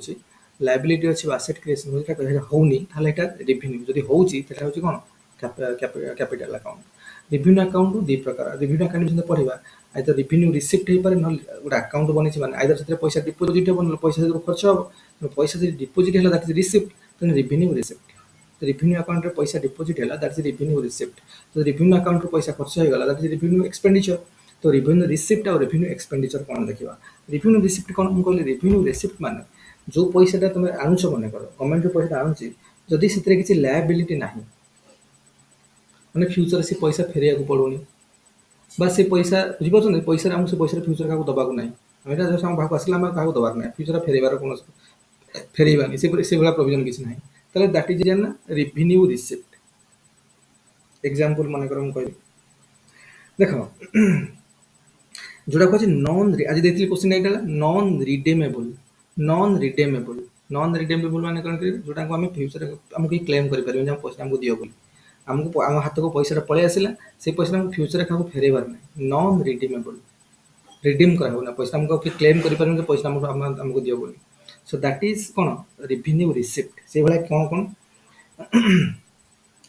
मनकर टैक्स आ नॉन टैक्स रेवेन्यू जो गुड़ाक अच्छे सब टैक्स मनकर है मनकर मुझे मनकर मुझे आम टैक्स मध्यम जो पैसा आस डायरेक्ट टैक्स लगुचे इनडायरेक्ट टैक्स लगुचे जो पैसा भाग पलि आसला ये पैसा थोड़ी क्या फेरवा फ्यूचर अरे जी आमको टैक्स दे थोड़ी आम फेरवा गवर्नमेंट जो पैसा पलि आसला पूरा पैसा ना तो टैक्स पैसा पलि आसला तो यहाँ तो क्या फेरबार थोड़ी अच्छे तेणु दिस इज रेवेन्यू रिसिप्ट कारण थे लायबिलिटी किसी ना ये पैसा को फेरबार पाक जो पैसा आसी यहाँ नुह आम कौटू आनी फेरवा यहाँ अलरेडी पलि आसला लिगली आम पाक पलि आसी तेणु ये जिन फ्यूचर फेरबार ना तेणु यहाँ को आम कह there is no liability with this money so that is a revenue receipt tax मध्यम टैक्स पुणी डायरेक्ट टैक्स हो पारे इनडायरेक्ट टैक्स हो पारे सर्विस टैक्स हो पारे बुझे ना तेणु एगुड़ा सब है कौन एगुड़ा सब है कौन कि एगुड़ा सब है रेवेन्यू रिसिप्ट कारण ए लायबिलिटी ना फेरवा फ्यूचर फेरा हो पार तेणु कौन लायबिलिटी ना सब लिखि दियो रेवेन्यू रिसिप्ट माने no liability no asset creation very very important line मन रख कैपिटल माने आसेट क्रिएशन भी हम लायबिलिटी भी अच्छी कैपिटल माने एथरे किसी ना तेणु ये जो पैसा टैक्सेसन मध्यम आसला नॉन टैक्स मन नॉन टैक्स रिसिप्ट ଟାକ୍सेସନ୍ ତ ବୁଝିପାରିଲ କ'ଣ କ'ଣ? ଟାକ୍ସେସନ୍ ଡାଇରେକ୍ଟ ଟାକ୍ସରେ ଆମେ କହିବା, ଡାଇରେକ୍ଟ ଟାକ୍ସରେ ଆମେ କ'ଣ କହିବା? ମନେକର ପର୍ସନାଲ ଇନକମ୍, ଆମେ ଯେଉଁ ଚାକିରି ବାକିରି ସବୁ କରିଛେ ମନେକର, ଆମେ ତ ଟାକ୍ସ ଦେଉଛେ ଗଭର୍ଣ୍ଣମେଣ୍ଟକୁ ନା, that is a kind of କ'ଣ ଡାଇରେକ୍ଟ ଟାକ୍ସ। ଆରେ ଆମେ ଯେଉଁ ଆମ ଯେଉଁ ସାଲେରୀ ଆସୁଛି ମନେକର, ସାଲେରୀରୁ ଆମର କିଛି ଟାକ୍ସ ଲାଗୁଥିବ, ତୁମେ ଜାଣିଥିବ ମାର୍ଚ୍ଚ ମାସରେ ସବୁ ଟାକ୍ସ ପଇସା କଟୁଥିବ। ତେଣୁ ଏଇଟା ହେଲା କ'ଣ? ଏଇଟା ହେଲା ଏଇଟା କ'ଣ? ଏଇଟା କ'ଣ ଟାକ୍ସ ମାଧ୍ୟମରେ ଯେଉଁ ପଇସାଟା ଆସୁଛି, ଏଇଟା ହେଲା ରେଭିନ୍ୟୁ ରିସିପ୍ଟ, ଗଭର୍ଣ୍ଣମେଣ୍ଟକୁ ଏଇ ପଇସା ଫେରାଇବାର ନାହିଁ। କିମ୍ବା ଡାଇରେକ୍ଟ ଟାକ୍ସ ହେଲା, କିମ୍ବା ଯେଉଁ ବିଭିନ୍ନ ପ୍ରକାର କର୍ପୋରେଟ୍ ହାଉସ୍ ଗୁଡ଼ାକ ଅଛନ୍ତି, କମ୍ପାନୀ ଗୁଡ଼ା ଅଛନ୍ତି, ସେମାନେ ବି ତ ପଇସା ଦେଉଛନ୍ତି। ତେଣୁ ସେଇଟା ଯେ କର୍ପୋରେସନ୍ ଟାକ୍ସ ହେଲା, ତେଣୁ ସେ ପଇସା ବି ତ ଗଭର୍ଣ୍ଣମେଣ୍ଟକୁ ଫେରାଇବାର ନାହିଁ। ତେଣୁ ସେଗୁଡ଼ା ହେଲା ରେଭିନ୍ୟୁ ରିସିପ୍ଟ। ସେଇଭଳି ଆମେ ଯଦି କହିବା ମନେକର ଇନଡାଇରେକ୍ଟ ଟାକ୍ସ, ମନେକର ଯେମିତି ଇନଡାଇରେକ୍ଟ ଟାକ୍ସ ମନେକର କ'ଣ କିରେ, ଗୁଡ଼ା ହେଉଛି କ'ଣ ଏକ୍ସାଇଜ୍ ଡ୍ୟୁଟି ବା ଏକ୍ସାଇଜ୍ ଟାକ୍ସେସ୍ ଗୁଡ଼ା କହୁଛି। ଏକ୍ସାଇଜ୍ ଟାକ୍ସେସ୍ ଗୁଡ଼ା କ'ଣ? ଏକ୍ସାଇଜ୍ ଟାକ୍ସେସ୍ କ'ଣ? ଆମେ ଯେଉଁ ଗୁଡ୍ସ ତିଆରି ହେଉଛି ସବୁ ଆମ ଇକୋନୋମିରେ ଯାହା ଯାହା, ତାପରେ ଟାକ୍ସ ତ ଲାଗୁଛି ନା। ଡୋମେଷ୍ଟିକାଲି ଆମ ଗଭର୍ଣ୍ଣମେଣ୍ଟର ସବୁ ଟାକ୍ସ ଲାଗୁନି କି? ଆମେ ଯାହା ବି ଗୁଡ୍ସ ସେଟା ବନାଉଛେ, ଗ୍ୟାସିଲଠୁ ଆରମ୍ଭ କରିକି ଯାହା ଯାହା ବନାଉଛେ ସବୁ ଏକ୍ସାଇଜ୍ ଟାକ୍ସ ଲାଗୁଛି। ଆରେ ବର୍ତ୍ତମାନ ଯୋଉଟା କହୁଛି ଜିଏସଟି, କାରଣ ଇନଡାଇରେକ୍ଟ ଟାକ୍ସଟା ବର୍ତ୍ତମାନ ସବୁ ଇନଡାଇରେକ୍ଟ ଟାକ୍ସଟା ମିଶିକି ହେଇଯାଇଛି ଜିଏସଟି, ବୁଝୁଛୁ ନା ନାଇଁ? ତେଣୁ ଆମେ କହୁନି ଯେ ଜିଏସଟି ଲାଗିଯାଉଛି। ଏବେ ମୁଁ ଟେଲିଫୋନ ଯେଉଁ ଆମ ସର୍ଭିସ ଦେଉଛନ୍ତି ସେମାନେ ଆମର ଏତିକି ଟଙ୍କା ହେଉଛି, ତା ପ୍ଲସ୍ ଜିଏସଟି ପ୍ଲସ୍ ଏତିକି ଟଙ୍କା କରିକି ପଇସା ନେଉଛନ୍ତି ନା, ଜିଏସଟି ମିଶେଇକି ନେଉଛନ୍ତି। କାରଣ ଟାକ୍ସ ଲାଗୁଛି ଗଭର୍ଣ୍ଣମେଣ୍ଟର, ସର୍ଭିସଟା ଯେହେତୁ ଗଭର୍ଣ୍ଣମେଣ୍ଟ ପ୍ରୋଭାଇଡ୍ କରୁଛି, ଏ ସର୍ଭିସଟା ଯେହେତୁ ମୁଁ ୟୁଜ୍ କଲି, ତାର ବର୍ତ୍ତମାନ ଟାକ୍ସଟା ମୁଁ ଦେବି। আর जो सर्विस मैं यूज कली तार टैक्सटा मुझे देवी। तो that is what, that is also kind of what, that is also kind of कौन द रेवेन्यू रिसिप्ट, कारण सेटा गवर्नमेंट को फेरैबार ना से पैसा, बुझल ना। तेणु कौन ए लायबिलिटी गवर्नमेंट ना, तेणु यहाँ है रेवेन्यू रिसिप्ट। ये काइंड ऑफ एक्साइज टैक्स कि आम आसूँ कौन कस्टम ड्यूटी, मन कर जो आम इम्पोर्ट करके जो बाहर जो जिन आम पाक आस बाहर देश जो जिन आनु कस्टम ड्यूटी लगे। तेणु एगुड़ा भी तो गवर्नमेंट को फेरब थोड़ी, तेणु गवर्नमेंट पकड़ पैसा गुड़ा पलि आसला। कि सर्विस टैक्स, विभिन्न प्रकार सर्विस करके आम जो कहली मन यहाँ जो बीएसएनएल जो दूसरे काइंड ऑफ सर्विस टैक्स, कि आम मन खाया रेस्टोरेंट को जाऊँ टैक्स लगुच ना, जहाँ पैसा होता जीएसटी लगी जाऊँगी, कारण इंडायरेक्ट टैक्स कैटेगोरी तो से जीएसटी कहूँ, कारण सब इंडायरेक्ट टैक्स मिसेक जीएसटी ना दी जाए। तेणु एगुड़ा सब टैक्स गुड़ाक है कि गिफ्ट टैक्स है, वेल्थ टैक्स, गिफ्ट टैक्स है, स्टेट ड्यूटी जोड़ा प्रचलन ना गुड़ा पेपर टैक्स कहला। देख पेपर टैक्स कहीं कहे माने गोटे हम पढ़ले डायरेक्ट टैक्स जोड़ा इनकम टैक्स, इनकम माने जो माने इनकम टैक्स जोड़ा लगुला जो आम सालेरी दरमा पाचे कि इनकम करछे जो टैक्स लगुला इनकम टैक्स जे कोन डायरेक्ट टैक्स। तापर मनकर जहाँ ड्यूटी कॉर्पोरेशन टैक्स, मनकर कॉर्पोरेट हाउस गुड़ा जो टैक्स दौरान तो कॉर्पोरेशन टैक्स। तापर मनकर आमर जो एरा सब डायरेक्ट टैक्स गला। इनडायरेक्ट टैक्स जमी एक्साइज ड्यूटी है, कस्टम ड्यूटी है, जहाँ सब इनडायरेक्टली आम गुड्स सर्विसेस प्रोडक्शन होची तापर टैक्स लगुच ना, तो गुड़ा सब है कौन इनडायरेक्ट टैक्स, जोड़ा आम कहीपर जोड़ा आम कौन कहीपर जोड़ा आम कहीपर कि ये kind of tax indirect tax जोड़ा कहूँ जीएसटी जोड़ा कहूँ, कारण सब इनडायरेक्ट टैक्स गुड़ा कहूँ जीएसटी। तेणु यही सब जिन गुड़ा कौन है ना आप जो टैक्सेसन जो पैसा गवर्नमेंट पाखक आसला, गवर्नमेंट अकाउंट रे पशिला, से kind of receipt, that is a kind of revenue receipt. कारण ये जो पैसा गवर्नमेंट पाखक आसला ए गवर्नमेंट किसी लायबिलिटी ना, गवर्नमेंट को पैसा फेरवा को नहीं से, तो गोटे कहे revenue receipt, revenue receipt no liability, no liability, revenue माने नो लायबिलिटी, रेवेन्यू रिसिप्ट रे किसी लायबिलिटी नहीं जो पैसा आसला। से भाया पेपर टैक्स कौन कर जमी गिफ्ट टैक्स है, स्टेट टैक्स है, ये जो टैक्स छोटे छोटे टैक्स गुड़ा लगुच, मनकर जोड़ा आम कह वेल्थ टैक्स है, गिफ्ट टैक्स है, स्टेट ड्यूटी गुड़ा तो आजिकल प्रचलन ना, आज फिर नेग्लिजिबल अमाउंट पैसा थ्रू आस, तेणु से पेपर टैक्स कहुए है, तार से सिग्निफिकेंस ना, तो पेपर टैक्स कहुए। आ सब मन रख आम गोटे एस्टिमेट थी सब अधिक जोड़ा आम कहे माने कॉर्पोरेशन टैक्सटा आम जीडीपी जो पैसा आसूँ ना, आम भाव जिते टैक्स पैसा सब अधिक पैसा कॉर्पोरेट माने कॉर्पोरेशन गुड़ाक दौरान सब कॉर्पोरेट हाउस गुड़ाक। तेणु से कहूँ जिते इंडस्ट्रियलाइज हम से इकोनोमी स्ट्रंग हम, कारण से पैसा गवर्नमेंट पाखक आस बेसी मैन्युफैक्चरिंग बेस खोल आम देश में, से अधिकांश कॉर्पोरेशन टैक्स मेजर कंट्रीब्यूशन रोचे। जहाँ देखाई एनसीईआरटी बही जहाँ लिखाई एमानकर 30.6% टोटल जीडीपी कंट्रीब्यूशन होची केवल कॉर्पोरेशन टैक्स है। आम रेवेन्यू अकाउंट जिते पैसा आसूँ ना तार टोटाल 30.6%, 30.6% खाली कॉर्पोरेशन टैक्स। आउ सेकेंड हूँ एक्साइज ड्यूटी बा एक्साइज टैक्स ड्यूटी मैंने टैक्स, एक्साइज टैक्स तार कंट्रीब्यूशन हूँ 24.9%। तेणु ये सब जिन गुड़ाक आमको मेन है आम जागले बर्तमान जे ये सब टैक्सेसन बा नॉन टैक्स टैक्स रिसिप्ट हो कि नॉन टैक्स रिसिप्ट जो पैसा गवर्नमेंट पाखु आसिला एटा सब आसीजिवो को हेड ना रेवेन्यू रिसिप्ट रेवेन्यू अकाउंट को आसिला एटा सब रेवेन्यू रिसिप्ट कारण एई पैसा आमे काहाकू दबार नै एई पैसाटा हमको गवर्नमेंट को फेरेबार नै तेणु गवर्नमेंट रो जीरो लायबिलिटी पैसा गवर्नमेंट को अलग अलग कौन खर्च करी अलग कथा किंतु जो सोर्स रू पैसा आसुची तांको हमें रिटर्न करबार किछि नै ना तेणु एटा हला रेवेन्यू रिसिप्ट कारण नो लायबिलिटी सबले मन रख रेवेन्यू माने लो लायबिलिटी नो लायबिलिटी आ कोन रेवेन्यू माने no liability no asset creation no liability no asset creation revenue capital माने लायबिलिटी टिक मार्क आ एसेट क्रिएशन टिक मार्क एटा जांग रहइबो हला तापर हम देखिबा कोन तापर देखिबा तापर हम देखिबा जे रेवेन्यू तो आसिला पुनी रेवेन्यू जोना जीवो खर्च हो that is revenue expenditure that is कोन रेवेन्यू एक्सपेंडिचर कोगुडा जोथे एसेट क्रिएशन होनी एसेट क्रिएशन होनी माने आमे सेही पैसा को खर्च करिकि एमिति किछि काम करू नै जोथे हमको किछि रिटर्न मिलियो माने सेही पैसा को खर्च करिकि एमिति किछि काम करू नै जे जो पैसा हमको किछि रिटर्न मिलियो फ्यूचर मन कर से पैसा खर्च करी गोटे पीएसयू बनैले नुआ पीएसयू तैयारी कराला तुमको पैसा मिलियो ना सेतु गवर्नमेंट को पैसा मिलियो फ्यूचर रे तेणु सेटा को रेवेन्यू एक्सपेंडिचर होबनी दैट इज जो कैपिटल एक्सपेंडिचर जोठी पैसा मिलिबो दैट इज कैपिटल एक्सपेंडिचर तेणु एठी कोन जेतु हम पैसा खर्च करी किछि पैसा हमको मिलुनी तो एटा हबो कोन एक्सपेंडिचर जो एक प्रकार एक्सपेंडिचर करी कि हमें कोनोसी पैसा आशा रखिने बा एमि किछि पैसा हमको फ्यूचर मिलिबार नाही ता माने सेठी किछि एसेट क्रिएशन होनी सेठी किछि एसेट माने फिजिकल एसेट हो कि फाइनेंशियल एसेट हो कौन सी एसेट क्रिएशन होनी और यदि एसेट क्रिएशन होनी से प्रकार एक्सपेंडिचर को आमे कहबा रेवेन्यू एक्सपेंडिचर से बेला देखो एनसीईआरटी रे जो एग्जांपल गुडा लिखा हिची सेही से एग्जांपल परीक्षा पड़िबो तुम जो एग्जांपल गुडा वेरी इंपोर्टेंट हैला माने कर हम कहबी माने कर हम कहबी देखो आम सब आम सब गवर्नमेंट एत सब आम चाकरी कर समस्त गवर्नमेंट विभिन्न डिपार्टमेंट अच्छी विभिन्न फंक्शंस विभिन्न प्रकार सब डिपार्टमेंट खोली वेरियस सर्विसेस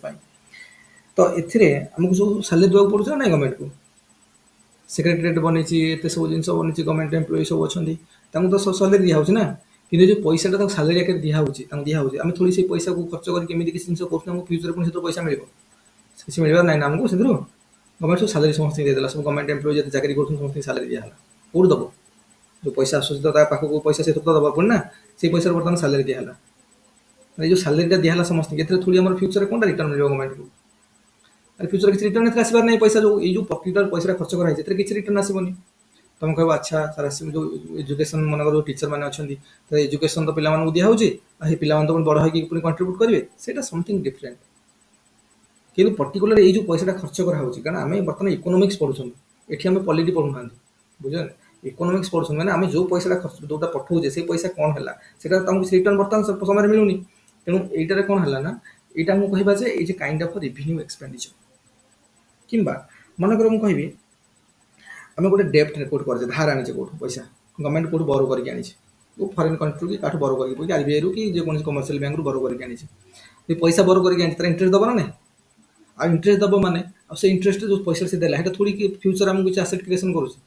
अरे गवर्नमेंट थोड़ी किसी एसेट क्रिएशन होगा गवर्नमेंट से तो किसी प्रॉफिट मिलूँ गवर्नमेंट को तो यहाँ किसी ना तेणु से जो दिहला दैट इज काइंड ऑफ कौन रेवेन्यू एक्सपेंडिचर देख एगुड़ा सब भल भाव बुझ आडभांस स्टेज को इकोनोमिक्स डिस्कसन करवा यही सब टर्म गुड़ाक यूज हम तेणु आपको भल भाव बुझी दरकार तेणु यहाँ है रेवेन्यू एक्सपेंडिचर कारण ये कौन एसेट क्रिएशन होनी that is kind of revenue expenditure किंबा आम कहवा कि मनकर गवर्नमेंट सब ग्रांट दूसरी पैकेज कौन स्पेशल पैकेज दिगला बर्तमान बनिया होगा ये 100 कोटी दे दियो काली केरला बनिया होगा 100 कोटी दियो काली ये बात्या होगा ओडिशा रे दियो 150 कोटी दे दियो 150 कोटी दियो तो यहाँ भी गवर्नमेंट कौट दूसरी से अकाउंट तो दूसरी ना पुणी से पैसा थोड़ी एसेट कौन गवर्नमेंट कौन आई फ्यूचर रिटर्न मिले गवर्नमेंट को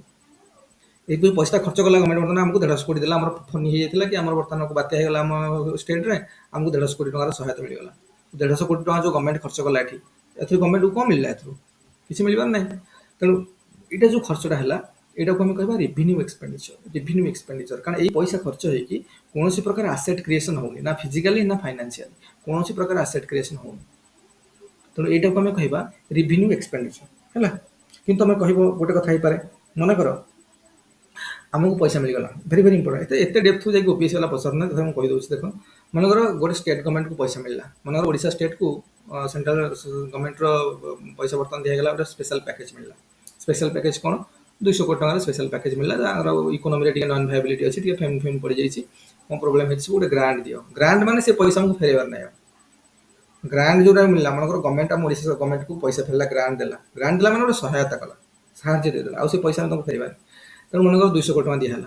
तो एटा को हेड आसला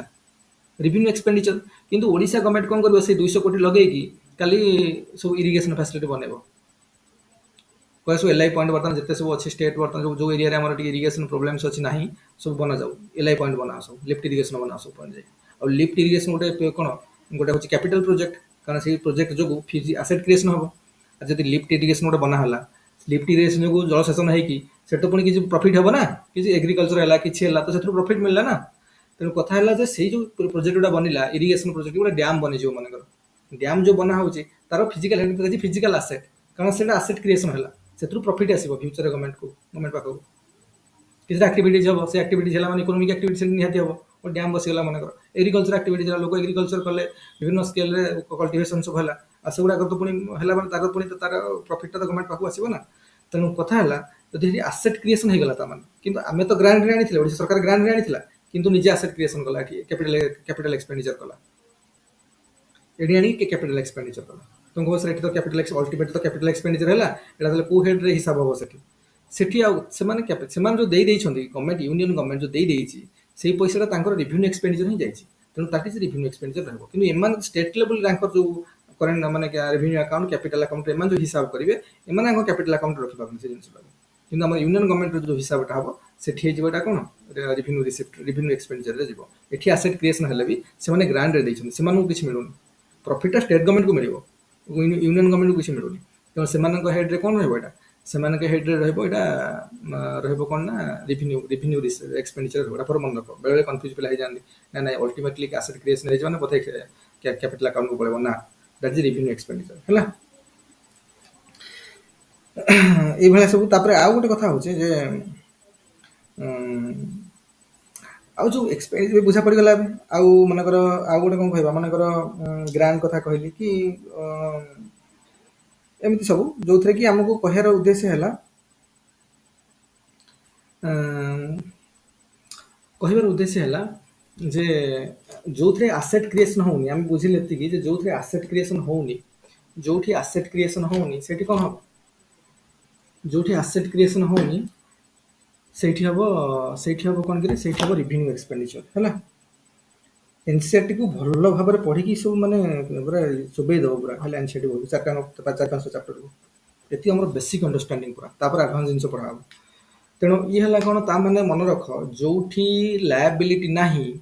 दैट इज रेवेन्यू रिसिप्ट जो कौन आसेट क्रिएशन होनी से हूँ कौन रेवेन्यू एक्सपेंडिचर रेवेन्यू रिसिप्ट आउ रेवेन्यू एक्सपेंडिचर ये आम क्लीयर है तापर आम नेक्स्ट हेड को जीवा जो एक्सपेंडिचर होची सेटा को प्लान आउ नॉन प्लान कहुँ प्लान एक्सपेंडिचर कौन नॉन प्लान एक्सपेंडिचर कौन कि सब भल कथा है बर्तमान 2014 मसीहा पर जिते prime minister Modi Bharatiya Janata party बर्तमान सरकार को आसला से ये जिन को उठे देते बर्तमान किसी प्लान आउ नॉन प्लान एक्सपेंडिचर ना सब एक्सपेंडिचर कारण आपको नहीं बहुत वर्ष है काफी प्रोब्लेम्स लोक कंट्रोवर्सी की काफी प्रोटेस्ट होता आगु प्लान एक्सपेंडिचर कौन ना जो 5 ईयर प्लान जो चली तेणु 5 ईयर प्लान मध्यम 5 ईयर प्लान मध्यम जो एक्सपेंडिचरटा हूँ रेवेन्यू हेड रे that is plan revenue expenditure कहला से तो 5 ईयर प्लान आगुरी आम था ना 2017 पर तो हो 5 ईयर प्लान समाप्त तेणु बर्तमान जो 5 ईयर प्लान रे आमर जो माने 5 ईयर प्लान मध्यम जो रेवेन्यू एक्सपेंडिचर गुड़ा होता से माने प्लान रेवेन्यू एक्सपेंडिचर किंतु 5 ईयर प्लान बाहर जो रेवेन्यू एक्सपेंडिचर गुड़ा मैंने कहते करुले जहाँ से कहते नॉन प्लान रेवेन्यू एक्सपेंडिचर तेणु काफी समय धरिकी कौन सब गोटे स्ट्रगल थी लोक प्रोटेस्ट करुले जो गवर्नमेंट एमती प्लान और नॉन प्लान एक्सपेंडिचर करी से भावुँ नॉन प्लान एक्सपेंडिचर जो पैसा खर्च हो वेस्टफुल खर्च हो किसी नेशनल डेवलपमेंट दरकार ना ये गोटे बाज्य खर्च हो पॉलिटिकली मोटिवेटेड खर्च हो वेस्टेड इंटरेस्ट रखिक लोक खर्च होमती करके दुनिया कंट्रोवर्सी होगी रोला तेणु से कहले कंट्रोवर्सी दरकार ना सब उठाई दियो ओनली रेवेन्यू एक्सपेंडिचर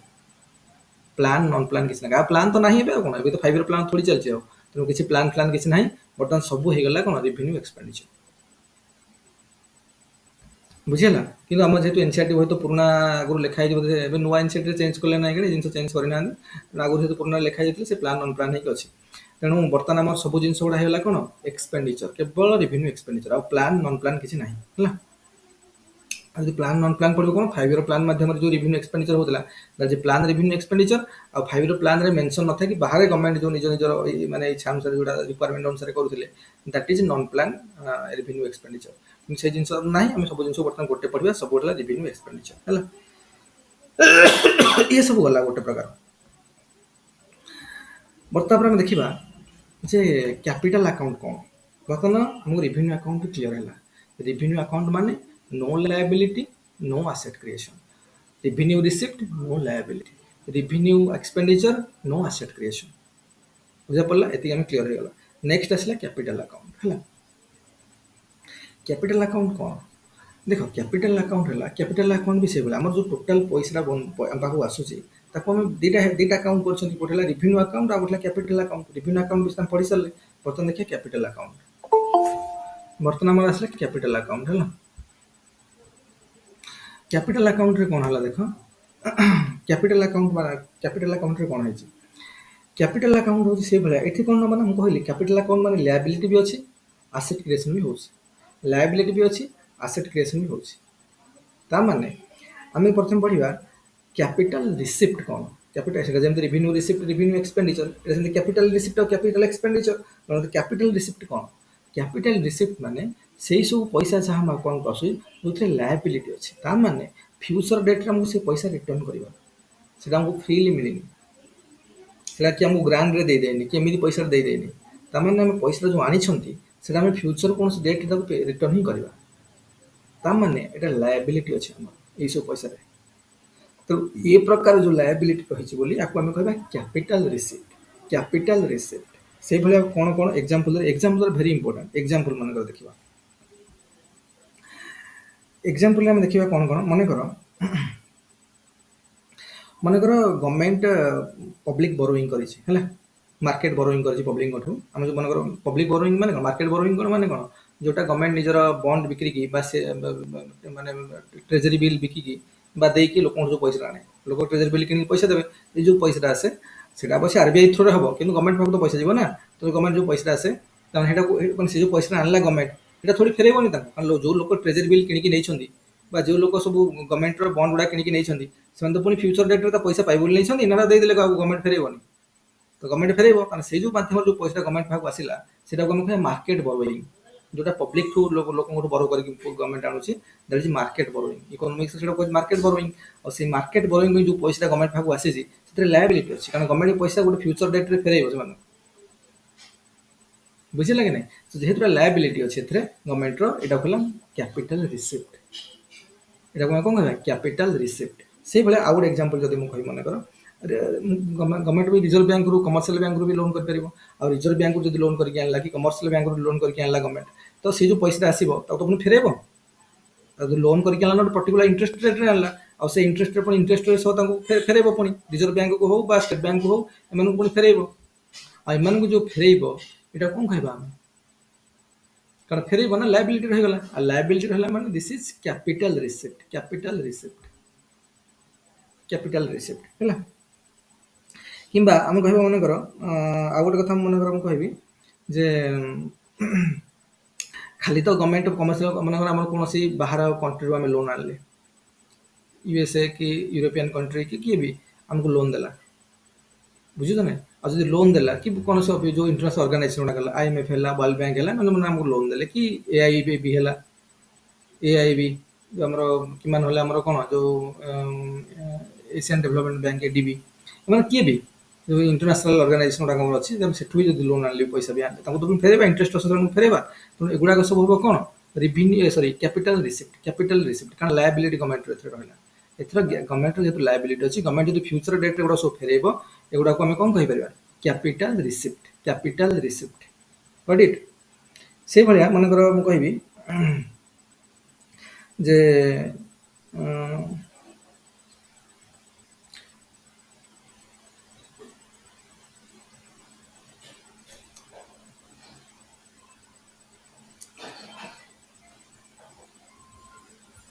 ଏଇଭଳିଆ ଆମର ଦେଖିବ ପୋଷ୍ଟ ଅଫିସ୍ ସେଭିଂରେ ଯେଉଁ ଅଛି ନ୍ୟାସନାଲ୍ ସେଭିଂ ସାର୍ଟିଫିକେଟ୍ ହେଲା ପୋଷ୍ଟ ଅଫିସ୍ ସେଭିଂ ଆକାଉଣ୍ଟ ଜାଣିଥିବ ଏଗୁଡ଼ା ମାଧ୍ୟମରେ ଯେଉଁ ଆଣୁଛି ସେଗୁଡ଼ା ବି ସବୁ ଆସେଟ୍ କ୍ରିଏସନ୍ ହେଉଛି ହେଲା।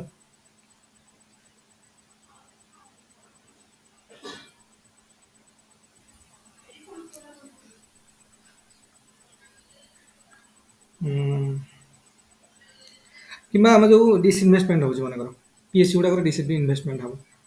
ଗଭର୍ଣ୍ଣମେଣ୍ଟ ଯେଉଁ କମ୍ପାନୀ ଗୁଡ଼ାକ ସବୁ ଅଛି ତାକୁ ପିଏସ୍ୟୁ କହୁଛନ୍ତି public sector undertaking public sector undertaking ଯେଉଁ ପିଏସ୍ୟୁ ଗୁଡ଼ାକ ସବୁ ଅଛି ତେଣୁ ପିଏସ୍ୟୁର କିଛି କିଛିଟା ସେୟାର ଆମେ ମାର୍କେଟରେ ବିକ୍ରି କରିବା ଡିସ୍ଇନଭେଷ୍ଟମେଣ୍ଟ ଏଟାକୁ ଆମେ କ'ଣ କହୁଛେ ଡିସ୍ଇନଭେଷ୍ଟମେଣ୍ଟ କହୁଛେ ଇକୋନୋମିକ୍ସରେ। ମନେକର ଆମେ ଆମର ଚାହିଁଲେ ଯେ ଆମେ 20% ସେୟାର ବର୍ତ୍ତମାନ ବିକିବା କାହାର କୌଣସି ପର୍ଟିକୁଲାର ପିଏସ୍ୟୁର ଆଜି ପେପର ଆସି କ'ଣ ଜିଙ୍କ କମ୍ପାନୀ ଆମ ଜିଙ୍କ ଅଥରିଟି କ'ଣ ଗୋଟେ ଅଛି ଆମର ଅଛି ଗୋଟେ ପିଏସ୍ୟୁ ଗୋଟେ ଅଛି ତାର 24% ଡିସ୍ଇନଭେଷ୍ଟମେଣ୍ଟ ଅଛି ବୁଝୁଛ ନା ନାଇଁ। ତେଣୁ ପଇସା ଡିସ୍ଇନଭେଷ୍ଟମେଣ୍ଟ ମାନେ ଏତିକି ପରସେଣ୍ଟ ସେୟାର ମାର୍କେଟରେ ବିକ୍ରି ହେଇଯିବ ତା ପଇସାଟା ଆମେ ଆଣିବା ଯିଏ ଯେଉଁ ଲୋକ ଏଇ ସେୟାର ଗୁଡ଼ା କିଣିବେ ତାଙ୍କ ପାଖରେ ସେତିକିର ଓନରସିପ୍ ରହିବ 24% କମ୍ପାନୀର 24% ଓନରସିପ୍ ତାଙ୍କ ପାଖରେ ରହିବ। ତେଣୁ ଯେତେ ପ୍ରଫିଟ୍ ଜେନେରେଟ୍ ହେବ ତାର 24% ସେମାନେ ନେବେ 24% ଓନରସିପ୍ ସେମାନଙ୍କ ପାଖରେ ଅଛି ଯାହା ପାଖରେ ଅଛି ଜଣେ ଲୋକ କିଣିଥାଉ କି ବହୁତ ଲୋକ କିଣିଥାଉ ଯେ ଯେତିକି ପରସେଣ୍ଟ ସେୟାର କିଣିଛି ଯେତିକି ପରସେଣ୍ଟ ଓନରସିପ୍ ଅଛି ସେତିକି ପରସେଣ୍ଟ ତାଙ୍କୁ ପ୍ରଫିଟ୍ ଦିଆହେଇଯିବ। ତେଣୁ କହିବାର ମାନେ ହେଲା ଏଇ ଯେଉଁ ପ୍ରୋସେସଟାକୁ କୁହାଯାଏ ଡିସ୍ଇନଭେଷ୍ଟମେଣ୍ଟ। ଆଉ ଡିସ୍ଇନଭେଷ୍ଟ ମାନେ କମ୍ପାନୀର ସେୟାର ବିକ୍ରି କରିକି ପଇସା ଆସିଛି ମାନେ ତ ଲାୟାବିଲିଟି ଅଛି। ଆରେ କମ୍ପାନୀର ସେୟାର କରିକି ତାହେଲେ ଆମେ କିଛିଟା ପରସେଣ୍ଟ ଆମ ନିଜ ଗଭର୍ଣ୍ଣମେଣ୍ଟର ତା ନିଜ କମ୍ପାନୀର ଓନରସିପ୍ ଲୋକଙ୍କୁ ଦେଇଛି ଆଉ ଲୋକ ଯେଉଁ ପଇସାଟା ଖର୍ଚ୍ଚ କରିଛନ୍ତି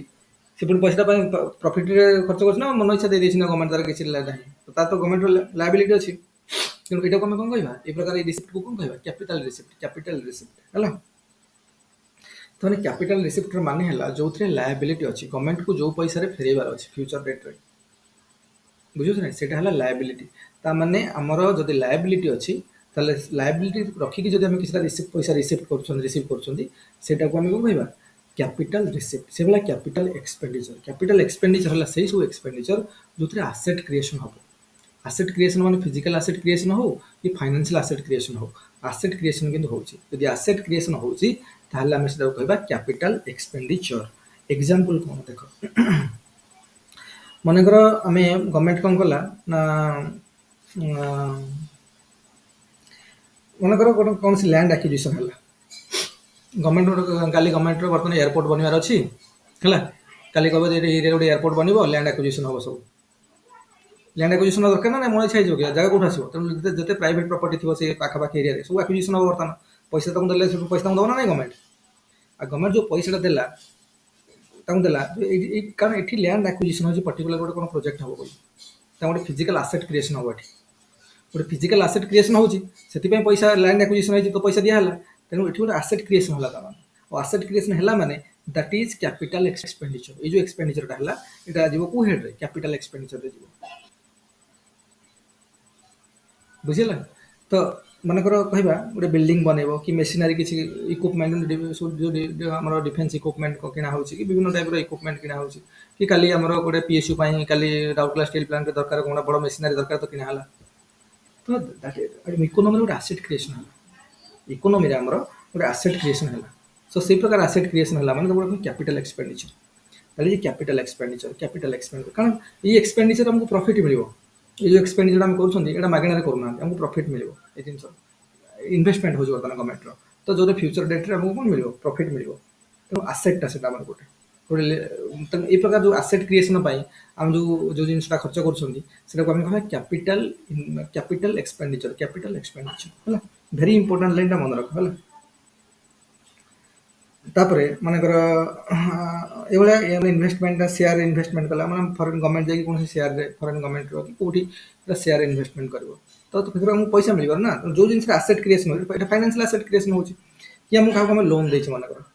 ଶ୍ରୀଲଙ୍କା ବାଲା ଅଛନ୍ତି ଟେନସନ୍ ଅଛି ଆମେ ତାଙ୍କୁ ଲୋନ୍ ଦେବା ତ ସେ ଆମକୁ ତ ଫେରେଇବେ ତ ପୁଣି ତାର ଇଣ୍ଟରେଷ୍ଟ ସହିତ ଫେରେଇବେ ତାମାନେ ଆମର ପ୍ରଫିଟ୍ ହେଉଛି ଏଥିରେ ତ ଆସେଟ୍ କ୍ରିଏସନ୍ ହେଉଛି ଫାଇନାନ୍ସିଆଲ ଆସେଟ୍ କ୍ରିଏସନ୍ ହେଉଛି ତ a kind of financial asset creation ତ ଏଇ ପ୍ରକାର ଜିନିଷକୁ ଆମେ କ'ଣ କହିବା ଦିସ୍ ଇଜ୍ କ୍ୟାପିଟାଲ ଏକ୍ସପେଣ୍ଡିଚର। ଯଦି ଆମେ ଶ୍ରୀଲଙ୍କାକୁ ଲୋନ୍ ଦେଲା ମାନେ କ୍ୟାପିଟାଲ ଏକ୍ସପେଣ୍ଡିଚର ହେଲା କିନ୍ତୁ ଲୋନ୍ ଯଦି ଆମେ ଦୁଃଖ ବହୁତ ଟେନସନ୍ ହେଇଯିବା ବା ଇମୋସନାଲ ହେଇଯିବା ଆରେ ଏତେ ହଇରାଣ ହେଇଗଲେ ଲୋକଟା କ'ଣ ଗ୍ରାଣ୍ଟ ଦେଇଦିଅ ଗ୍ରାଣ୍ଟରେ 200 କୋଟି ଦେଇଦିଅ ଗ୍ରାଣ୍ଟ ଯଦି ଦେଇଦେଲେ ତାହେଲେ ଏଇଟା କ'ଣ ହେଇଗଲା ରେଭିନ୍ୟୁ ଏକ୍ସପେଣ୍ଡିଚର ହେଲା କାରଣ ଆମର ଯଦି କିଛି ପାଇବାର ନାହିଁ ଫ୍ୟୁଚର କିନ୍ତୁ ଆମେ ଲୋନ୍ରେ ଦେବା ତାମାନେ ପଇସାଟା ସେମାନେ ଫେରେଇବେ ୱିଥ୍ ଇଣ୍ଟରେଷ୍ଟ ତେଣୁ ଯଦି ଇଣ୍ଟରେଷ୍ଟ ସହିତ ଫେରେଇବେ ତାମାନେ ଆମର ଫାଇନାନ୍ସିଆଲ ଆସେଟ୍ କ୍ରିଏସନ୍ ହେଲା। ଫ୍ୟୁଚର ଆମକୁ ଇଣ୍ଟରେଷ୍ଟ ବି ମିଳିବ ଏଇ ପଇସା, ତାମାନେ ଗୋଟେ କାଇଣ୍ଡ ଅଫ୍ ଇନଭେଷ୍ଟମେଣ୍ଟ। ତେଣୁ ଏଇ ଟାଇପ୍ର ଲୋନ୍ ଗୋଟେ ଡେପ୍ଟ ଇନଭେଷ୍ଟ ଆପଣ ଯେଉଁ ଇନଭେଷ୍ଟମେଣ୍ଟ କଲେ ଡେପ୍ଟ ଇନଷ୍ଟ୍ରୁମେଣ୍ଟ ଥ୍ରୁରେ କଲେ, କାରଣ ଆମେ ଡେପ୍ଟ ଦେଲେ ତ ସେଟା ଡେପ୍ଟ ତା ପାଇଁ ସେଟା ଶ୍ରୀଲଙ୍କା ପାଇଁ ଗୋଟେ ଡେପ୍ଟ ବନିଲା ଯେ ଆମକୁ ଫେରେଇବ ଇଣ୍ଟରେଷ୍ଟ ସହିତ। ତେଣୁ ଏଇଟା କ'ଣ ଫାଇନାନ୍ସିଆଲ ଆସେଟ୍ କ୍ରିଏସନ୍ ହେଲା, ବୁଝୁଛନ୍ତି ନାଇଁ? ତେଣୁ ଏଇ ଟାଇପ୍ର ଆମେ କହିବା ଏଇଟା ସବୁ ହେଉଛି କ୍ୟାପିଟାଲ ଏକ୍ସପେଣ୍ଡିଚର ହେଲା। ଦେଖ ଏନସିଆରଟିରେ ଯାହା ଯାହା ଲେଖା ହେଇଛି ସବୁ ଏକ୍ଜାମ୍ପଲ ଗୁଡ଼ାକ ମନେ ରଖିବ, ସେ ଏକ୍ଜାମ୍ପଲ ଗୁଡ଼ା ବହୁତ ଇମ୍ପୋର୍ଟାଣ୍ଟ। ଆଉ ଗୋଟେ ହେଲା ଏଥିରେ ବି ସେମିତି ପ୍ଲାନ୍ ଆଉ ନନ୍ ପ୍ଲାନ୍ ଥିଲା, କିନ୍ତୁ ପ୍ଲାନ୍ ଆଉ ନନ୍ ପ୍ଲାନ୍ ମାନେ 5 ଇୟର ପ୍ଲାନ୍ ମାଧ୍ୟମରେ ଯେଉଁ କ୍ୟାପିଟାଲ ଏକ୍ସପେଣ୍ଡିଚର ହେବ ସେଟା ହେଲା ପ୍ଲାନ୍ କ୍ୟାପିଟାଲ ଏକ୍ସପେଣ୍ଡିଚର। ଆଉ 5 ଇୟର ପ୍ଲାନ୍ ବାହାରେ ଯେଉଁ ଗଭର୍ଣ୍ଣମେଣ୍ଟ ରିକ୍ୱାରମେଣ୍ଟ ଅନୁସାରେ ସିଚୁଏସନ୍ ଦେଖିକି ଯେଉଁ କ୍ୟାପିଟାଲ ଏକ୍ସପେଣ୍ଡିଚର କରିବ ସେଗୁଡ଼ାକ ହେଲା କ'ଣ ନନ୍ ପ୍ଲାନ୍ କ୍ୟାପିଟାଲ ଏକ୍ସପେଣ୍ଡିଚର। କିନ୍ତୁ ବର୍ତ୍ତମାନ ସମୟରେ 5 ଇୟର ପ୍ଲାନ୍ ତ ନାହିଁ, ତେଣୁ ପ୍ଲାନ୍ ଆଉ ନନ୍ ପ୍ଲାନ୍ କିଛି ନାହିଁ। ତେଣୁ ବର୍ତ୍ତମାନ ଖାଲି କ୍ୟାପିଟାଲ ଏକ୍ସପେଣ୍ଡିଚର, ଖାଲି ରେଭିନ୍ୟୁ ଏକ୍ସପେଣ୍ଡିଚର ଯେମିତି ଥିଲା ଏଇଟା ସେଭଳିଆ ଓନ୍ଲି କ୍ୟାପିଟାଲ ଏକ୍ସପେଣ୍ଡିଚର, କିଛି ପ୍ଲାନ୍ ନନ୍ ପ୍ଲାନ୍ ବର୍ତ୍ତମାନ ନାହିଁ ଆଉ ହେଲା। ତାପରେ କଥା ହେଲା ଏଇସବୁ ଜିନିଷ ଯେତେବେଳେ ହେଲା ପ୍ରୋବ୍ଲେମ୍ କ'ଣ ହେଲା, ଏସବୁ ଚାଲିଥିଲା, ପ୍ରୋବ୍ଲେମ୍ ଆସ୍ତେ ଆସ୍ତେ ହେବ ଷ୍ଟାର୍ଟ ହେଲା। କ'ଣ ପାଇଁକି ନା ବିଭିନ୍ନ ପଲିଟିକାଲ ପାର୍ଟି ଯେଉଁମାନେ ଗଭର୍ଣ୍ଣମେଣ୍ଟ ଦାୟିତ୍ୱରେ ରହିଲେ ହେଲା, ବିଭିନ୍ନ ପଲିଟିକାଲ ପାର୍ଟି ଯାହା ଗଭର୍ଣ୍ଣମେଣ୍ଟର ଦାୟିତ୍ୱ ଦିଆଗଲା ଟାଇମ୍ ଟୁ ଟାଇମ୍, ବିଭିନ୍ନ ପଲିଟିକାଲ ପାର୍ଟି ସବୁ ଦାୟିତ୍ୱରେ ଅଛନ୍ତି ଗଭର୍ଣ୍ଣମେଣ୍ଟ ଦାୟିତ୍ୱରେ। ତେଣୁ ଗଭର୍ଣ୍ଣମେଣ୍ଟ ଦାୟିତ୍ୱରେ ଯେଉଁମାନେ ରହିଲେ ସେମାନେ ନିଜର ଭେଷ୍ଟେଡ୍ ଇଣ୍ଟରେଷ୍ଟ ପାଇଁ ଖର୍ଚ୍ଚ ବହୁତ କଲେ in sense revenue expenditure maximum କଲେ, ମନ ଇଚ୍ଛା କଲେ ସବୁ। ଲୋକଙ୍କୁ ଛାଡ଼ କିଛି କାରଣ ନଥାଏ କି ନା ଲୋନ୍ ଛାଡ଼, ଆଗରୁ ଦେଖିବ ଖାଲି କୃଷି ଲୋନ୍ ଛାଡ଼ କିନ୍ତୁ ଲୋନ୍ ଛାଡ଼ କ'ଣ କରୁଥିବ, କୌଣସି ରିଜନ୍ ନଥାଏ କି, ରିଜନେବଲ୍ ଜିନିଷକୁ ତୁମ ପାଖରେ ଭ୍ୟାଲିଡ୍ କାରଣ ନଥାଏ କି ତୁମେ ଫାଲତୁରେ ଲୋନ୍ ଛାଡ଼ କାହିଁ କରୁଛ? ଆଉ ଲୋନ୍ ଛାଡ଼ କଲା ମାନେ ପଇସା ତ କୋଉଥିରୁ ଯିବ, ଗଭର୍ଣ୍ଣମେଣ୍ଟ ଆକାଉଣ୍ଟରୁ ଯିବ, ଗଭର୍ଣ୍ଣମେଣ୍ଟ ଫଣ୍ଡରୁ ଯିବ। ଆଉ ଗଭର୍ଣ୍ଣମେଣ୍ଟ ଫଣ୍ଡରୁ ଗଲା ମାନେ କି ପ୍ରକାର ଏକ୍ସପେଣ୍ଡିଚର ହେଲା, ରେଭିନ୍ୟୁ ଏକ୍ସପେଣ୍ଡିଚର ହେଇଗଲା, କାରଣ ସେଥିରେ କିଛି ଆସେଟ୍ କ୍ରିଏସନ୍ ହେଉନି, ନା ଫାଇନାନ୍ସିଆଲ ନା ଫିଜିକାଲ କିଛି ଆସେଟ୍ କ୍ରିଏସନ୍ ହେଲାନି। ତେଣୁ ତୁମେ ଦେଇଦେଲ ପଇସାଟା ଏମିତି ଲୋକଙ୍କ ପାଇଁ, କାରଣ ସେମାନଙ୍କର ଇଣ୍ଟରେଷ୍ଟ ଆମକୁ ଦେଲେ ଆମ ପପୁଲାରିଟି ବଢ଼ିବ, ତ ଆମେ ପୁଣି ନେକ୍ସଟ ଭୋଟ ପାଇବା। ଲୋକମାନଙ୍କୁ ଏଇ ଯେମିତି କାଳିଆ ଯୋଜନା it's kind of revenue expenditure. Kalia ଯୋଜନା ଯେଉଁ ପଇସା ଖର୍ଚ୍ଚ ହେଉଛି କ'ଣଟା କାଇଣ୍ଡ ଅଫ୍ ରେଭିନ୍ୟୁ ଏକ୍ସପେଣ୍ଡିଚର। ଯେଉଁ ମନେକର କାଳିଆ ଯୋଜନା ମାଧ୍ୟମରେ କେତେ କୋଟି ଟଙ୍କା ତୁମେ କେତେ ଗଭର୍ଣ୍ଣମେଣ୍ଟର ବର୍ତ୍ତମାନ ଫଣ୍ଡ ଉପରେ ପ୍ରେସର ପଡ଼ିଲା, ଫଣ୍ଡ ଉପରେ ପ୍ରେସର ପଡ଼ିଲା ନା ନାହିଁ? ବର୍ତ୍ତମାନ ଏତେ ପଇସା କୋଉଠୁ ଆସିବ? ତେଣୁ ଏତେ ପଇସା ତୁମେ ଦେଇଦେଲ ବର୍ତ୍ତମାନ, ଲୋକଙ୍କୁ ତୁମେ ଦେଖେଇଲ ଯେ ତାର ମାନେ ତା ଲଜିକଟା ତୁମେ ଦେଖାଉଛ ଅଲଗା କଥା ସେଇଟା, ତ ଲୋକ ତ କ'ଣ ହେଉଛି ନ ହେଉଛି ଏକ୍ଜାକ୍ଟଲି କ'ଣ ଗ୍ରାଉଣ୍ଡରେ ହେଉଛି ସେଇଟା ଆମ ଦରକାର ନାହିଁ, ପଲିଟିକ୍ସ। କିନ୍ତୁ ଖର୍ଚ୍ଚ ତୁମେ ତ କରିଦେଲ ନା, ଆଉ ଖର୍ଚ୍ଚ କଲେ ମାନେ ପ୍ରେସରଟା ପଡ଼ିଲା ରେଭିନ୍ୟୁ ଆକାଉଣ୍ଟରେ, ଆଉ ରେଭିନ୍ୟୁ ଏତେ ଏକ୍ସପେଣ୍ଡିଚର ହେଲା। ଲୋକ କ'ଣ ଯେତେ ପଲିଟିକାଲ ପାର୍ଟି ଯେଉଁମାନେ ସବୁ ରହିଲେ ଗଭର୍ଣ୍ଣମେଣ୍ଟ ଦାୟିତ୍ୱରେ ଯେଉଁ ପଲିଟିକାଲ ପାର୍ଟି ରହିଲେ ନିଜ ନିଜର ପାର୍ଟିକୁ ପପୁଲାର ବନେଇବା ପାଇଁ ଲୋକ ଭେଷ୍ଟେଡ୍ ଇଣ୍ଟରେଷ୍ଟ କଲେ। ଭେଷ୍ଟେଡ୍ ଇଣ୍ଟରେଷ୍ଟ ରଖିକି ମାନେ ମାନେ ଇଲିଗାଲ ତ କହିହେବନି, ଯେଉଁଟା ଅନଲଜିକାଲ, ବୁଝୁଛନ୍ତି, ଯେଉଁଟା ଲଜିକାଲ ନୁହେଁ, ଯେଉଁ ଜିନିଷରେ ଗୁଡ଼ାଏ ଖର୍ଚ୍ଚ କଲେ। ତେଣୁ ଏଇସବୁ ଜିନିଷ ତ ହେଇ ଚାଲିଲା, ତେଣୁ ଲୋକମାନଙ୍କର ଚେତା ପଶିଲା। ଗଭର୍ଣ୍ଣମେଣ୍ଟର 2003 ମସିହାରେ ଆଇନ ପ୍ରଣୟନ କରାହେଲା FRBM ଆକ୍ଟ 2003 ମସିହା, ଭେରି ଭେରି ଇମ୍ପୋର୍ଟାଣ୍ଟ ଆକ୍ଟ। ବହୁତ ଥର ବିଭିନ୍ନ କମ୍ପିଟିଟିଭ୍ ଏକ୍ଜାମରେ ପଢ଼ି ସାରିଲାଣି, ଓପିଏସସି ବାଲା ଆଜି ପର୍ଯ୍ୟନ୍ତ ପକେଇ ନାହାନ୍ତି, ମେ ବି ପକେଇବେ ଏଥର, ପଡ଼ିବ ହେଉଛି କୋଉ ବର୍ଷ ଗୋଟେ ଆସିଯିବ ଇଏ। ତେଣୁ FRBMA act, financial responsibility budget management act 2003 ମସିହାରେ এই ଆକ୍ଟଟା କାର୍ଯ୍ୟକାରୀ ହେଲା। ତାର ମାନେ କ'ଣ? ତ financial responsibility and budget management act ଏଇ ମାଧ୍ୟମରେ ସେ କହିଲେ ଠିକ୍ ଅଛି ତୁମେ ଯେଉଁ ଖର୍ଚ୍ଚ ବାର୍ଚ୍ଚ କରୁଛ, ତେଣୁ ଏଇ ଖର୍ଚ୍ଚକୁ ରୋକିବା ପାଇଁ ବା ତାକୁ ଗୋଟେ ଲଜିକାଲ ଫ୍ରେମୱାର୍କ ଦେବା ପାଇଁ ହେଲା, ଗୋଟେ ପ୍ରାଗ୍ମାଟିକ୍ ଫ୍ରେମୱାର୍କ ଦେବା ପାଇଁ ଏଇଭଳିଆ ଆକ୍ଟର ପ୍ରଣୟନ କରାହେଲା। ତା ମାନେ କ'ଣ, ଏଥିରେ ସେ ତିନିଟା ମୁଖ୍ୟ ବିନ୍ଦୁ ରଖିଲେ। କ'ଣ? ପ୍ରଥମର କଥାରେ ସେ କହିଲେ, ପ୍ରଥମଟା ହେଉଛି କ'ଣ ନା mid term fiscal policy statement ଗୋଟେ ରହିବ। ମିଡ୍ ଟର୍ମ ମାନେ ଆମର ଯେଉଁ ମନେକର ଗୋଟେ ଗଭର୍ଣ୍ଣମେଣ୍ଟ ମନେକର 5 ବର୍ଷ ପାଇଁ ରହୁଛି, ତ ପ୍ରତି 3 ବର୍ଷରେ ବା 2 ବର୍ଷ ଅଧରେ 3 ବର୍ଷ ପାଖାପାଖିରେ ଆରାଉଣ୍ଡ 3 ଇୟର୍ସରେ ତୁମେ ଗୋଟେ mid term fiscal responsibility statement issue କରିବ। ଯେଉଁ ଗଭର୍ଣ୍ଣମେଣ୍ଟ ରହୁଛନ୍ତି, ଯେଉଁ ଗଭର୍ଣ୍ଣମେଣ୍ଟକୁ ସରକାରଙ୍କ ଦାୟିତ୍ୱ ଦିଆହେଇଛି, ଯେମିତି ୟୁନିୟନ ଗଭର୍ଣ୍ଣମେଣ୍ଟର ଦାୟିତ୍ୱ କାହାକୁ ଦିଆହେଇଛି? ଭାରତୀୟ ଜନତା ପାର୍ଟିକୁ ଦିଆହେଇଛି। ଆମ ଷ୍ଟେଟ୍ରେ ମନେକର ଆମ ଷ୍ଟେଟ୍ ଗଭର୍ଣ୍ଣମେଣ୍ଟର ଦାୟିତ୍ୱ କାହାକୁ ଦିଆହେଇଛି? ବିଜୁ ଜନତା ଦଳକୁ ଦିଆଯାଇଛି। ତ ସେମାନେ ଦେଖୁଛନ୍ତି ବର୍ତ୍ତମାନ। ତେଣୁ ଏମାନେ କହିଲେ ଏଇ ଆକ୍ଟ ମାଧ୍ୟମରେ କରାଗଲା ଯେ ଯେଉଁ ଗଭର୍ଣ୍ଣମେଣ୍ଟର ଦାୟିତ୍ୱ ଯେଉଁ ପଲିଟିକାଲ ପାର୍ଟିକୁ ଦିଆହେଇଛି, ସେମାନେ କ'ଣ କରିବେ ନା ସେମାନେ ପ୍ରତି 3 ବର୍ଷରେ ଥରେ, ମାନେ ପଲିଟିକାଲ ପାର୍ଟି କି ଆଉ ସେମାନେ ବର୍ତ୍ତମାନ ଏକ୍ଜିକ୍ୟୁଟିଭ ବନିଗଲେ, ଗଭର୍ଣ୍ଣମେଣ୍ଟରେ ରହିଲେ, ଗଭର୍ଣ୍ଣମେଣ୍ଟର ଦାୟିତ୍ୱ ସେମାନଙ୍କୁ ଦିଆହେଲା, ସେମାନେ ବର୍ତ୍ତମାନ ଟେମ୍ପୋରାରୀ ଏକ୍ଜିକ୍ୟୁଟିଭ ବନିଗଲେ। ତେଣୁ ତୁମର କ'ଣ ଦାୟିତ୍ୱ ରହିବ ନା ପ୍ରତି 3 ବର୍ଷରେ କ'ଣ କରିବ ନା ତୁମେ ଷ୍ଟାର୍ଟିଂରୁ ଆରମ୍ଭ କରିକି 3 ବର୍ଷ ଭିତରେ ତୁମେ ଗୋଟେ ଇସ୍ୟୁ କରିବ କ'ଣ mid term fiscal policy statement. ଆଉ ଗୋଟେ କ'ଣ କରିବ ନା ଏଇଟା ଗୋଟେ ପଏଣ୍ଟ ଗଲା। ଆଉ ଗୋଟେ ପଏଣ୍ଟରେ ସେମାନେ କହିଲେ ତୁମେ ଗୋଟେ ଫିସ୍କାଲ ପଲିସି ଷ୍ଟ୍ରାଟେଜି ଷ୍ଟେଟମେଣ୍ଟ ବି ଗୋଟେ ଇସ୍ୟୁ କରିବ। ତାପରେ ଆଉ କ'ଣ କରିବ ମାକ୍ରୋ ଇକୋନୋମିକ୍ ଫ୍ରେମୱାର୍କ ଷ୍ଟେଟମେଣ୍ଟ ଗୁଡ଼ା ଇସ୍ୟୁ କରିବ। ତେଣୁ ଏଇ ତିନିଟା ଜିନିଷ ନିହାତି ଦରକାର, ମାଣ୍ଡେଟୋରି କରିଦିଆଗଲା FRBM ଆକ୍ଟ 2003 ମସିହାରେ। ମାନେ ପ୍ରଥମ କଥା ହେଲା କ'ଣ ନା mid term fiscal policy statement. Mid term fiscal policy statement ଅନୁସାରେ କୁହାଗଲା ଯେ 3 ବର୍ଷ ଟାର୍ଗେଟ ଦିଆହେଲା ହେଲା। 3 ବର୍ଷ ଭିତରେ ସେ କ'ଣ କରିବେ ନା ଯେଉଁ ବିଭିନ୍ନ ସ୍ପେସିଫିକ୍ ଫିସ୍କାଲ ଇଣ୍ଡିକେଟର ଗୁଡ଼ାକ ଅଛି ତାକୁ ଏକ୍ଜାମିନ୍ କରିବେ। ଫିସ୍କାଲ ଇଣ୍ଡିକେଟର ମାନେ କ'ଣ, ଆମେ ଯେଉଁ ଜିନିଷ ସବୁ ଫିସ୍କାଲ ହେଡ୍ରେ ଖର୍ଚ୍ଚ କରିଛନ୍ତି, ଫିସ୍କାଲ ହେଡ୍ରେ ମନେକର ଆମେ ବିଭିନ୍ନ ଯେଉଁ ଖର୍ଚ୍ଚ ବାର୍ଚ୍ଚ ହେଇଛି ସବୁ, ତେଣୁ ସବୁ ଇଣ୍ଡିକେଟର ଗୁଡ଼ା ସେ ତାକୁ ଏକ୍ଜାମାଇନ୍ କରିବେ। ଏକ୍ଜାମିନ୍ କ'ଣ କରିବେ ଯେ ଯେଉଁ ରିଭିନ୍ୟୁ ଫିସ୍କାଲ ଇଣ୍ଡିକେଟର ମାନେ ଆମର ଏକ୍ସପେଣ୍ଡିଚର ହେଲା, ଆମେ କେତେ ଏକ୍ସପେଣ୍ଡିଚର କଲେ, କେତେ ରିଭିନ୍ୟୁ ଆସିଲା, କ୍ୟାପିଟାଲ ହେଡ୍ରେ କେତେ ଆସିଲା, ରିଭିନ୍ୟୁ ହେଡ୍ରେ କେତେ ଆସିଲା, ଏସବୁ ପ୍ରକାର ଇଣ୍ଡିକେଟର ଗୁଡ଼ାକ ସବୁ। ତେଣୁ ସେ କହିଲେ ତମେ କ'ଣ କରିବ ନା 3 ବର୍ଷ ଭିତରେ ତମେ ଗୋଟେ କ'ଣ କରିବ ନା ଏକ୍ଜାମାଇନ୍ କରିବ ଯେ ଯେଉଁ ମାନେ ରିଭିନ୍ୟୁ ଏକ୍ସପେଣ୍ଡିଚର ହେଇଛି ସେଇଟା ରିଭିନ୍ୟୁ ରିସିପ୍ଟରୁ ହେଇଛି କି। ପ୍ରଥମ କଥା ହେଲା କାରଣ ଆମର ଯେଉଁ ପଇସାଟା ଆସୁଛି ଏଥିରେ କ୍ୟାପିଟାଲ ଆକାଉଣ୍ଟକୁ ଆସିଥିବ, ନହେଲେ ରିଭିନ୍ୟୁ ଆକାଉଣ୍ଟକୁ ଆସିଥିବ। ତେଣୁ ତମେ ଯେଉଁ ପଇସାଟା ଖର୍ଚ୍ଚ କରୁଛ, ଯେଉଁ ଗଭର୍ଣ୍ଣମେଣ୍ଟ ଯେଉଁ ପାର୍ଟିକୁ ଦିଆହେଇଛି, ଯେଉଁ ଦାୟିତ୍ୱରେ ଅଛନ୍ତି ଯେଉଁମାନେ ଗଭର୍ଣ୍ଣମେଣ୍ଟର ଦାୟିତ୍ୱରେ ଯେଉଁମାନେ ଅଛନ୍ତି, ତେଣୁ ଗଭର୍ଣ୍ଣମେଣ୍ଟର ଦାୟିତ୍ୱ ତମେ ଯେଉଁ ଅଛ, ତମେ ଯେଉଁ ଖର୍ଚ୍ଚ କରିଛ ପଇସାଟା 3 ବର୍ଷ ଭିତରେ ତମେ ଗୋଟେ ଷ୍ଟେଟମେଣ୍ଟ ଇସ୍ୟୁ କରିବ ଯେ ଯେଉଁ ଖର୍ଚ୍ଚଟା ହେଇଛି, ମାନେ ରିଭିନ୍ୟୁ ଏକ୍ସପେଣ୍ଡିଚର ଅଣ୍ଡରରେ ଯେଉଁ ଖର୍ଚ୍ଚ ଗୁଡ଼ା ହେଇଛି ସେଗୁଡ଼ାକ ସବୁ ରିଭିନ୍ୟୁ ରିସିପ୍ଟରୁ ହେଇଛି କି ବା ରିଭିନ୍ୟୁ ଆକାଉଣ୍ଟରୁ ହେଇଛି କି। ଏଇଟା ପ୍ରଥମ କଥା ହେଲା, ଏଇଟା ଦେଖିବ ଯେ ହେଇଛି କି। ଆଉ ପୁଣି ଅନ୍ ଏ ସଷ୍ଟେନେବଲ୍ ବେସିସ୍, ଏମିତି ନୁହେଁ ମନ ଇଚ୍ଛା ତମେ ଖର୍ଚ୍ଚ କରିଛ, ମନ ଇଚ୍ଛା ଖର୍ଚ୍ଚ କରିପାରିବନି। ତେଣୁ ଗୋଟେ ସଷ୍ଟେନେବଲ୍ ବେସିସ୍ରେ ଯେଉଁ ଖର୍ଚ୍ଚଟା କରିଛ ରିଭିନ୍ୟୁ ଏକ୍ସପେଣ୍ଡିଚରଟା ସେଇଟା ରିଭିନ୍ୟୁ ଆକାଉଣ୍ଟରୁ ହେଇଛି ନାହିଁ। ପ୍ରଥମ କଥା ଏମିତି ନୁହେଁ ଯେ ରିଭିନ୍ୟୁ ଆକାଉଣ୍ଟ ସରିକି କ୍ୟାପିଟାଲ ଆକାଉଣ୍ଟ ପଇସା ବି ଖର୍ଚ୍ଚ କରିଦେଇଛ। ଆଉ ଏମିତି ନୁହଁ ଯେ ରିଭିନ୍ୟୁ ଆକାଉଣ୍ଟ ପଇସା ତ ଶେଷ, ତା ସହିତ କ୍ୟାପିଟାଲ ଆକାଉଣ୍ଟ ମାନେ ବରଫ ଦୁନିଆ ଏଠୁ ସେଠୁ ଧାର କରିକି ଖର୍ଚ୍ଚ କରିଛ, ଯେମିତି ଶ୍ରୀଲଙ୍କାର ଅବସ୍ଥା ବର୍ତ୍ତମାନ। ବୁଝୁଛ ନା ନାହିଁ? ତେଣୁ ଏଭଳିଆ ଖର୍ଚ୍ଚ କରିଦେଇଛ କି? ଆଉ ଯଦି କରିଛ on a sustainable basis revenue ଆକାଉଣ୍ଟରୁ ରିଭିନ୍ୟୁ ଏକ୍ସପେଣ୍ଡିଚରଟା ହେଇଛି ନା ନାହିଁ, ଆଉ ସେଇଟା ପୁଣି ଗୋଟେ ସଷ୍ଟେନେବଲ୍ ବେସିସ୍ରେ ହେଇଛି ନା ନାହିଁ। ପ୍ରଥମ କଥା ହେଲା ଏଇଟା। ତାପରେ ଯେଉଁ ତୁମକୁ ମାନେ କ୍ୟାପିଟାଲ ରିସିପ୍ଟଟା ମିଳିଛି, ଯେଉଁ କ୍ୟାପିଟାଲ ଆକାଉଣ୍ଟକୁ ଯେଉଁ କ୍ୟାପିଟାଲ ରିସିପ୍ଟ ହେଇଛି, କ୍ୟାପିଟାଲ ରିସିପ୍ଟ ମାନେ ମୋତେ ଲାଇବିଲିଟି ଅଛି, ଏଇଟା ଫ୍ୟୁଚର ଏଇ ପଇସାଟା ଫ୍ୟୁଚର ଡେଟ୍ରେ ଆମକୁ ଫେରିବାର ଅଛି ପୁଣି। ବୁଝୁଛ ନାହିଁ? ତେଣୁ କ୍ୟାପିଟାଲ ଯେଉଁ ରିସିପ୍ଟଟା ହେଇଛି ବିଭିନ୍ନ ମାର୍କେଟ ବରୋଇଂ କରିକି ଯାହା କରିକି ତୁମେ କରିଛ ସେଇଟା ପ୍ରପରଲି ୟୁଟିଲାଇଜଡ୍ ହେଇଛି ନା ନାହିଁ। ତ ଦେଖେଇବ, ଗଭର୍ଣ୍ଣମେଣ୍ଟର ଷ୍ଟେଟମେଣ୍ଟ ଇସ୍ୟୁ ହେବ ଯେ ହଁ ଆମେ କ୍ୟାପିଟାଲ ରିସିପ୍ଟରେ ଏତିକି ଟଙ୍କା ଆଣିଛୁ, ସେଇଟାକୁ ଏଠି ଏଇ ଜାଗାରେ ଆସେଟ୍ କ୍ରିଏସନ୍ ପାଇଁ ଯେଉଁଟା ନିହାତି ଆମକୁ ଇକୋନୋମି ପାଇଁ ଦରକାର ଥିଲା ଆମର, ବା ଇକୋନୋମିକ୍ ଡେଭଲପମେଣ୍ଟ ପାଇଁ, ଆମ ଦେଶର ନ୍ୟାସନାଲ ଡେଭଲପମେଣ୍ଟ ଆଉ ପ୍ରସ୍ପରିଟି ପାଇଁ, ଇଣ୍ଡିଆନ୍ ଇକୋନୋମିର ଏଇସବୁ ଜିନିଷ ଗୁଡ଼ାକରେ ଆସେଟ୍ କ୍ରିଏସନ୍ ପାଇଁ ଇନଭେଷ୍ଟମେଣ୍ଟ କରିଛୁ। ଏଇ ଜାଗାରେ ଫାଇନାନ୍ସିଆଲ ଆସେଟ୍ କ୍ରିଏସନ୍ ହେଉଛି, ଏଇ ଜାଗାରେ ଫିଜିକାଲ ଆସେଟ୍ କ୍ରିଏସନ୍ ହେଉଛି, ଏଇ ଜାଗାରେ ଆମେ ସବୁ ପଇସା ଖର୍ଚ୍ଚ କରିଛୁ। ତେଣୁ ଗଭର୍ଣ୍ଣମେଣ୍ଟକୁ ଏଇ ଜିନିଷଟା ଦେଖିବାକୁ ପଡ଼ିବ। ଏଇଟା ପ୍ରଥମ କଥା। FRBM ଆଗରେ ପ୍ରଥମ ଗୋଟେ ଦାୟିତ୍ୱ ଗୋଟେ ପଏଣ୍ଟରେ ସେମାନେ କହିଲେ ଯେ ବର୍ତ୍ତମାନ ଯେଉଁ ଗଭର୍ଣ୍ଣମେଣ୍ଟର ଦାୟିତ୍ୱ ଯେଉଁ ପଲିଟିକାଲ ପାର୍ଟି ରହୁଛନ୍ତି ସେମାନେ ପ୍ରଥମେ ଦେଖେଇବେ, ସେମାନେ ଯେଉଁ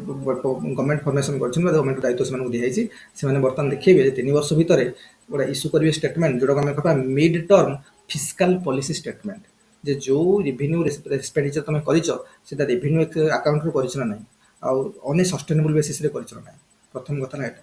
ସେକେଣ୍ଡ କଥା ହେଲା ଯେଉଁ ରିଭିନ୍ୟୁ ଯେଉଁ କ୍ୟାପିଟାଲ ଏକ୍ସପେଣ୍ଡିଚର ତୁମେ କରିଛ କ୍ୟାପିଟାଲ ରିସିପ୍ଟରୁ, ସେଇଟା ଗୋଟେ ଠିକ୍ ସେ ପ୍ରପରଲି ୱେରେ ୟୁଟିଲାଇଜେସନ୍ ହେଇଛି ନା ନାହିଁ।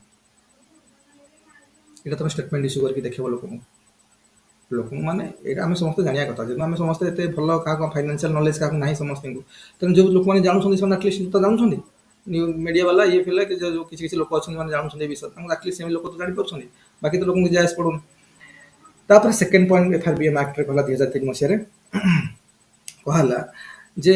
ଏଇଟା ନାଁ କ'ଣ ଦିଆହେଲା, fiscal policy strategy statement. Fiscal policy strategy statement ତା ମାନେ କ'ଣ? ଏଇ ଷ୍ଟେଟମେଣ୍ଟରେ ତୁମେ କ'ଣ କରିବ ଯେ ବିଭିନ୍ନ ଗଭର୍ଣ୍ଣମେଣ୍ଟର ଯେଉଁ ବିଭିନ୍ନ ପ୍ରକାର ଫିସ୍କାଲ ଏରିଆ ଅଛି ସେଥିରେ ତୁମେ ପ୍ରାୟୋରିଟି ସେଟ୍ କରିବ। ପ୍ରାୟୋରିଟି ସେଟ୍ କରିକି କ'ଣ କରିବ ଯେ ଯେଉଁ କରେଣ୍ଟ ପଲିସି ଅଛି ହେଲା, ଆଉ ସେଇ ଇମ୍ପୋର୍ଟାଣ୍ଟ ଫିସ୍କାଲ ମେଜର୍ସ କ'ଣ ତୁମେ ନେଉଛ। ମାନେ ମେନ୍ ହେଲା ଯେ କଥା ହେଲା ଯେ ତୁମର ଏଇ ଷ୍ଟେଟମେଣ୍ଟ ମାଧ୍ୟମରେ ତୁମେ ସବୁ ଗଭର୍ଣ୍ଣମେଣ୍ଟର ଫିସ୍କାଲ ଏରିଆରେ ବିଭିନ୍ନ ଯେଉଁ କରେଣ୍ଟ ପଲିସି ସବୁ ଚାଲିଛି ତାକୁ ଜଷ୍ଟିଫାଇ କରିବ, କିମ୍ବା ଯଦି ସେଥିରେ କିଛିଟା ଡେଭିଏସନ୍ ତୁମେ କରୁଛ, ତୁମକୁ ଲାଗୁଛି ନାହିଁ ଆହୁରି ଅଧିକ ପଇସା ଖର୍ଚ୍ଚ କରିବା, ଏଜୁକେସନରେ ଆମକୁ ଟିକେ ହାୟର ଏଜୁକେସନରେ ଆଉ ଟିକେ ଅଧିକ ପଇସା ଖର୍ଚ୍ଚ କରିଦେବା ଦରକାର ହେଲା, କିଛିଟା ଯଦି ଡେଭିଏସନ୍ ତୁମେ କରୁଛ କି କିଛି ବି ଜିନିଷ ତୁମେ କରୁଛ ଯାହା, କାରଣ ଏଜୁକେସନ୍ ଖର୍ଚ୍ଚଟା ରିଭିନ୍ୟୁ ଏକ୍ସପେଣ୍ଡିଚରରେ ଯାଉଛି। ତେଣୁ ଯଦି ଏଇଭଳିଆ ତୁମେ କିଛିଟା ଖର୍ଚ୍ଚ କରୁଛ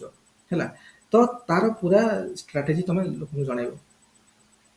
तार पूरा स्ट्राटेजी जहाँ जहाँ अच्छे तुम लोक मानक जन पूरा स्टेटमेंट इश्यू करके से कौन कौन रहा फिजिकाल एरिया रे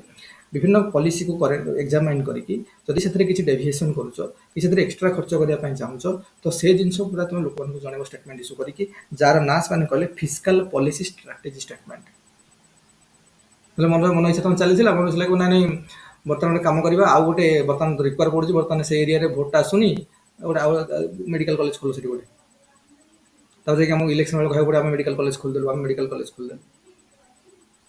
सेमती हो पारनि तुमको स्टेटमेंट इश्यू करके देखा पड़ो कहीं कहीं डेविएसन कल कारण अलरेडी तो आमर जो बजेट आसला बजेट तो कहुई सब कथा तापर भी तुम मन इच्छा मझे जो तुम कौच जो जिन मेनसन ना कारण बजेट अलरेडी पार्लियामेंट डिस्कसन होती बजेटा इश्यू होती पार्लियामेंट डिस्कसन होती ना ये मन इच्छा बर्तमान मीटर गोटे कहे एक्जिक्यूटिव डिसीजन गोटे नहीं कहे ना आम यहाँ करदे सेमती किसी डेविएसन करुच तार प्राग्मेटिक माने वैल्यू केते रही सहित जस्टिफाएबल कि नहीं पूरा स्टेटमेंट इश्यू करके लोक जनइब सेटा हूँ कौन फिजिकाल पॉलिसी स्ट्राटेजी स्टेटमेंट तापर आसला देख थर्ड नंबर कौन हो तृतीय ना हूँ माक्रो इकोनॉमिक फ्रेमवर्क स्टेटमेंट बुझला कारण देख आम जेहेतु सब जेनरालिस्ट आज सिविल सर्वेंट हूँ जनरल पब्लिक हूँ आम सब जेनरालिस्ट बुझे ना तेणु जो मैंने सब्जेक्ट स्पेशलिस्ट जो मानक इकोनॉमिक्स रे गभीर भाव अध्ययन कर सब्जेक्ट स्पेशलिस्ट तेणु इकोनॉमिक्स पर काफी नॉलेज अच्छी तेणु से काफी डेप्थ रे भीतर को जाइए काफी स्टडी कर बुझेगा कि ना तेणु से माइक्रो लेवल स्टडी करेंगे जाकि इकोनॉमिक्स माने या नुहे इकोनॉमिक्स में बहुत आहरी कॉम्प्लिकेटेड जिन बहुत अच्छी जोटा माइक्रो लेवल को जाकि स्टडी करा किंतु आमको तो एत जिन जाना ना थोड़ा पब्लिक जो जनता मान लोक सब अच्छा आम जिते सिविल सर्वेंट अच्छे आमको एत जिन तो दरकार नहीं जाना आमको ऊपर जिनसा हूँ कौन एनालिसिस सब्जेक्ट स्पेशलिस्ट अच्छा डेप्थ एनालिसिस करके बुझे कि ऊपर जिन कौन तुमको बुझा दरकार से माक्रो इकोनॉमिक्स कॉन्सेप्ट जन्म नहीं तेणु माक्रो इकोनॉमिक्स सब इंडिकेटर अच्छे माक्रो इकोनॉमिक्स इंडिकेटर कौन मनकर जीडीपी जे macro economic indicator inflation macro economic indicator कि मनकर आम कह एक्सचेंज रेट मनकर आम जो रुपी डॉलर बा फॉरेन करेंसी सहित exchange rate that is macro economic indicator कि आम कह आम ग्रोथ रेट के तो जीडीपी पड़ेगा है मनकर आम कह आम BOP that is balance of payment मनकर आम कौन फिजिकल बैलेंस के रही कि आम ट्रेड डेफिसिट हो सब जिन गुड़ा जो देखुं यहाँ सब माइक्रो लेवल जिन गुड़ाक जोटा कि हम समस्त बुझा पड़ो तो एगुड़ा सब माक्रो इकोनॉमिक इंडिकेटर गुड़ाक सब बुझे ना तो आंकर कम है तृतीय नंबर पॉइंट जो कहला जे माक्रो इकोनॉमिक फ्रेमवर्क स्टेटमेंट रे से कहले कौन कर गवर्नमेंट को ना एथरे प्रोस्पेक्टस रहिला जे with respect to GDP growth rate with respect to fiscal balance of the central government बा एक्सटर्नल बैलेंस जहाँ अच्छी एक्सटर्नल बैलेंस माने हमर करेंट अकाउंट पढ़ा कथा पर कथा हमर बीओपी फीओपी कथा सब आसला तेणु यही सब जिनस प्रोस्पेक्टस कौन अच्छी इकोनॉमी यही सब जिनस हेल्दी माने माने हेल्थ को भाया अच्छी माने आर पोजिशन कौन अच्छी बर्तमान यहाँ तुम लोक जनइब कौन macro economic framework statement issue करके macro economic framework statement issue करके तुम लोक जनइबार अच्छी जहाँ सब माक्रो इकोनॉमिक इंडिकेटर अच्छी से ठीक स्टेबल अच्छी ना ना से कौन प्रोब्लेम होमती इनफ्लेशन हो बढ़ुची एक्सचेंज रेट आम डेप्रिसिएट हो गला भैल्यू इंडियन करेन्सी जहाँ हो दैट शुड बी जस्टिफाएबल तार कहीं होती जिन लोक जनवा दरकार एमती कहीं बुझे ना ये सब जिन सब कहले खाली तुम बजेट सहित ये जिन कौन हम बजेट सहित ये सब जिन गुड़ा तुम लोक जनइब बजेट तो ठीक अच्छे कि फाइनेंशियल स्टेटमेंट तो ठीक अच्छे ता सहित एफआरएमबीएम एक्ट 2003 मसीहार जो प्रणयन करागला जे बजेट साथ साथ तुम ये जिन गुड़ा भी लोक जनइब जे कौन कौन पोजिशन अच्छी माक्रो इंडिकेटर गुड़ाक कौन पोजिशन अच्छी बर्तमान माक्रो इकोनॉमिक्स वेरिएबल्स गुड़ाक कौन पोजिशन अच्छी बर्तमान इकोनॉमी बुझेगा तेणु ये सब जिन आमको एफआरबीएम एक्ट बहुत इंपोर्टेंट ऑलरेडी विभिन्न जो एग्जाम गुड़ाक पढ़ी सारा क्वेश्चन डिपेंड कर गुड़ाए क्वेश्चन पढ़ी सारा किंतु ओपीएस जेहेतु आम एत डेप्थ को जाना तो पकई ना पकईबे समय आसीगला पढ़ार पड़ो थर है आउ गोटे कथा मुझे कहीदे आप पढ़े डेप्थ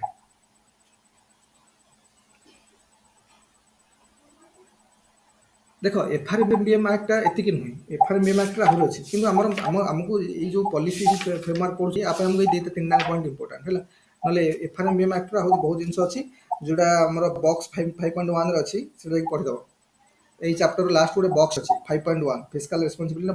बजेट मैनेजमेंट एक्ट 2003 से बक्स में सब पॉइंट लिखाई कौन कौन मेन फीचर गुड़ा कौन सब लिखाई तो से देखीद है ये जो एफआरबीएम एक्ट लिख से गोटे पॉइंट गोटे राइट चिन्ह मार तुम जो पाखे बही अच्छे जो लिख 5.1 बक्स 5.1 जो एफआरबीएम एक्ट अच्छी 2003 से देख मेन फीचर गोटे लिखाई पॉइंट 7 लिखाई देख गोटे बही ये पॉइंट 7 को राइट मारिकी आईएमपी लिख लिखाई the central government is lay sorry the central government to lay before both houses of parliament 3 statements गोटे mid term fiscal policy statement the fiscal policy strategy statement है the macroeconomic framework statement along with the annual financial statement budget article number 112 जा कथा कहै छै हला एटा very important point हला ए point को right चिन्ह मार के रखो एटा क्वेश्चन आसीबार प्रोबेबिलिटी बेसी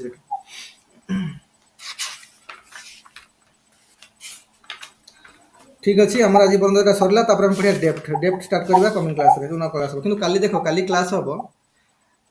हम एनवायरनमेंट इकोलॉजी जो 4टा चैप्टर मुझे कही एनसीईआरटी पढ़ाई जदि से 4टा चैप्टर तो एमती इंडिविजुअली कौटी मिलनी ताकू जब हम प्रिंट बाहर कर दियो ना जहाँ पाखे बायोलोजी बही अच्छी से लास्ट को 4टा चैप्टर पढ़ बायोलोजी बही भी 4टा चैप्टर अच्छी ना आम कौन कर तार तार तार प्रिंट बाहर कर दियो ना जहाँ पाखे ना कारण से 4टा चैप्टर तो कौटी मिलनी तार प्रिंट बाहर करके गोटे मानने पिन मारिक रखी दियो 4टा चैप्टर को वेरी इंपोर्टेंट किसी आमको माने आमको किसी पढ़ार ना से जो कौन से जो एनवायरनमेंट अच्छी कौन कि से बही शंकर आईएस पढ़ार किसी आवश्यकता नहीं है तेणु आमको से 4टा चैप्टर आम भल भाव पढ़ा एमसीक्यू लगे शंकर आईएस जब तुम पाखे अच्छी जहाँ पाखे किसी चैप्टर देखिए जो इजी चैप्टर गुड़ा केतटा पढ़ो से आउ ना पूरा से आमको दरकार नहीं तेणु से 4टा चैप्टर पढ़ी आमको एमसीक्यू लगे अच्छी गुड़ाए ता सहित आम नोट्स डका हो क्लास से इंपोर्टाट हम भाइटाल से काफी हम बुझेगा तेणु अलरेडी आमको बहुत ए पर्यटन आम सारी ना सारी ना इकोलो माने कौन इकोलोजी कौन एनवायरनमेंटल इकोलोजी सरी पुणी आहरी बायोडायवर्सिटी क्लाइमेट चेंज अच्छी तेणु कौन देखिए लंग क्लास लगे सारे सब कौन करूँ काली मुझे भावुँ से 4टा चैप्टर डिस्कसन करवा है तेणु तार जदि जहाँ पाखे ना प्रिंट आउट बाहर कर दियो जहाँ पाखे बही अच्छी भल कथा बायोलोजी बही 4टा चैप्टर से 12th क्लास बायोलोजी बोधे देखीद टे तेणु ना जहाँ पाखे ना तो 4टा चैप्टर प्रिंट बाहर करके पाखे रख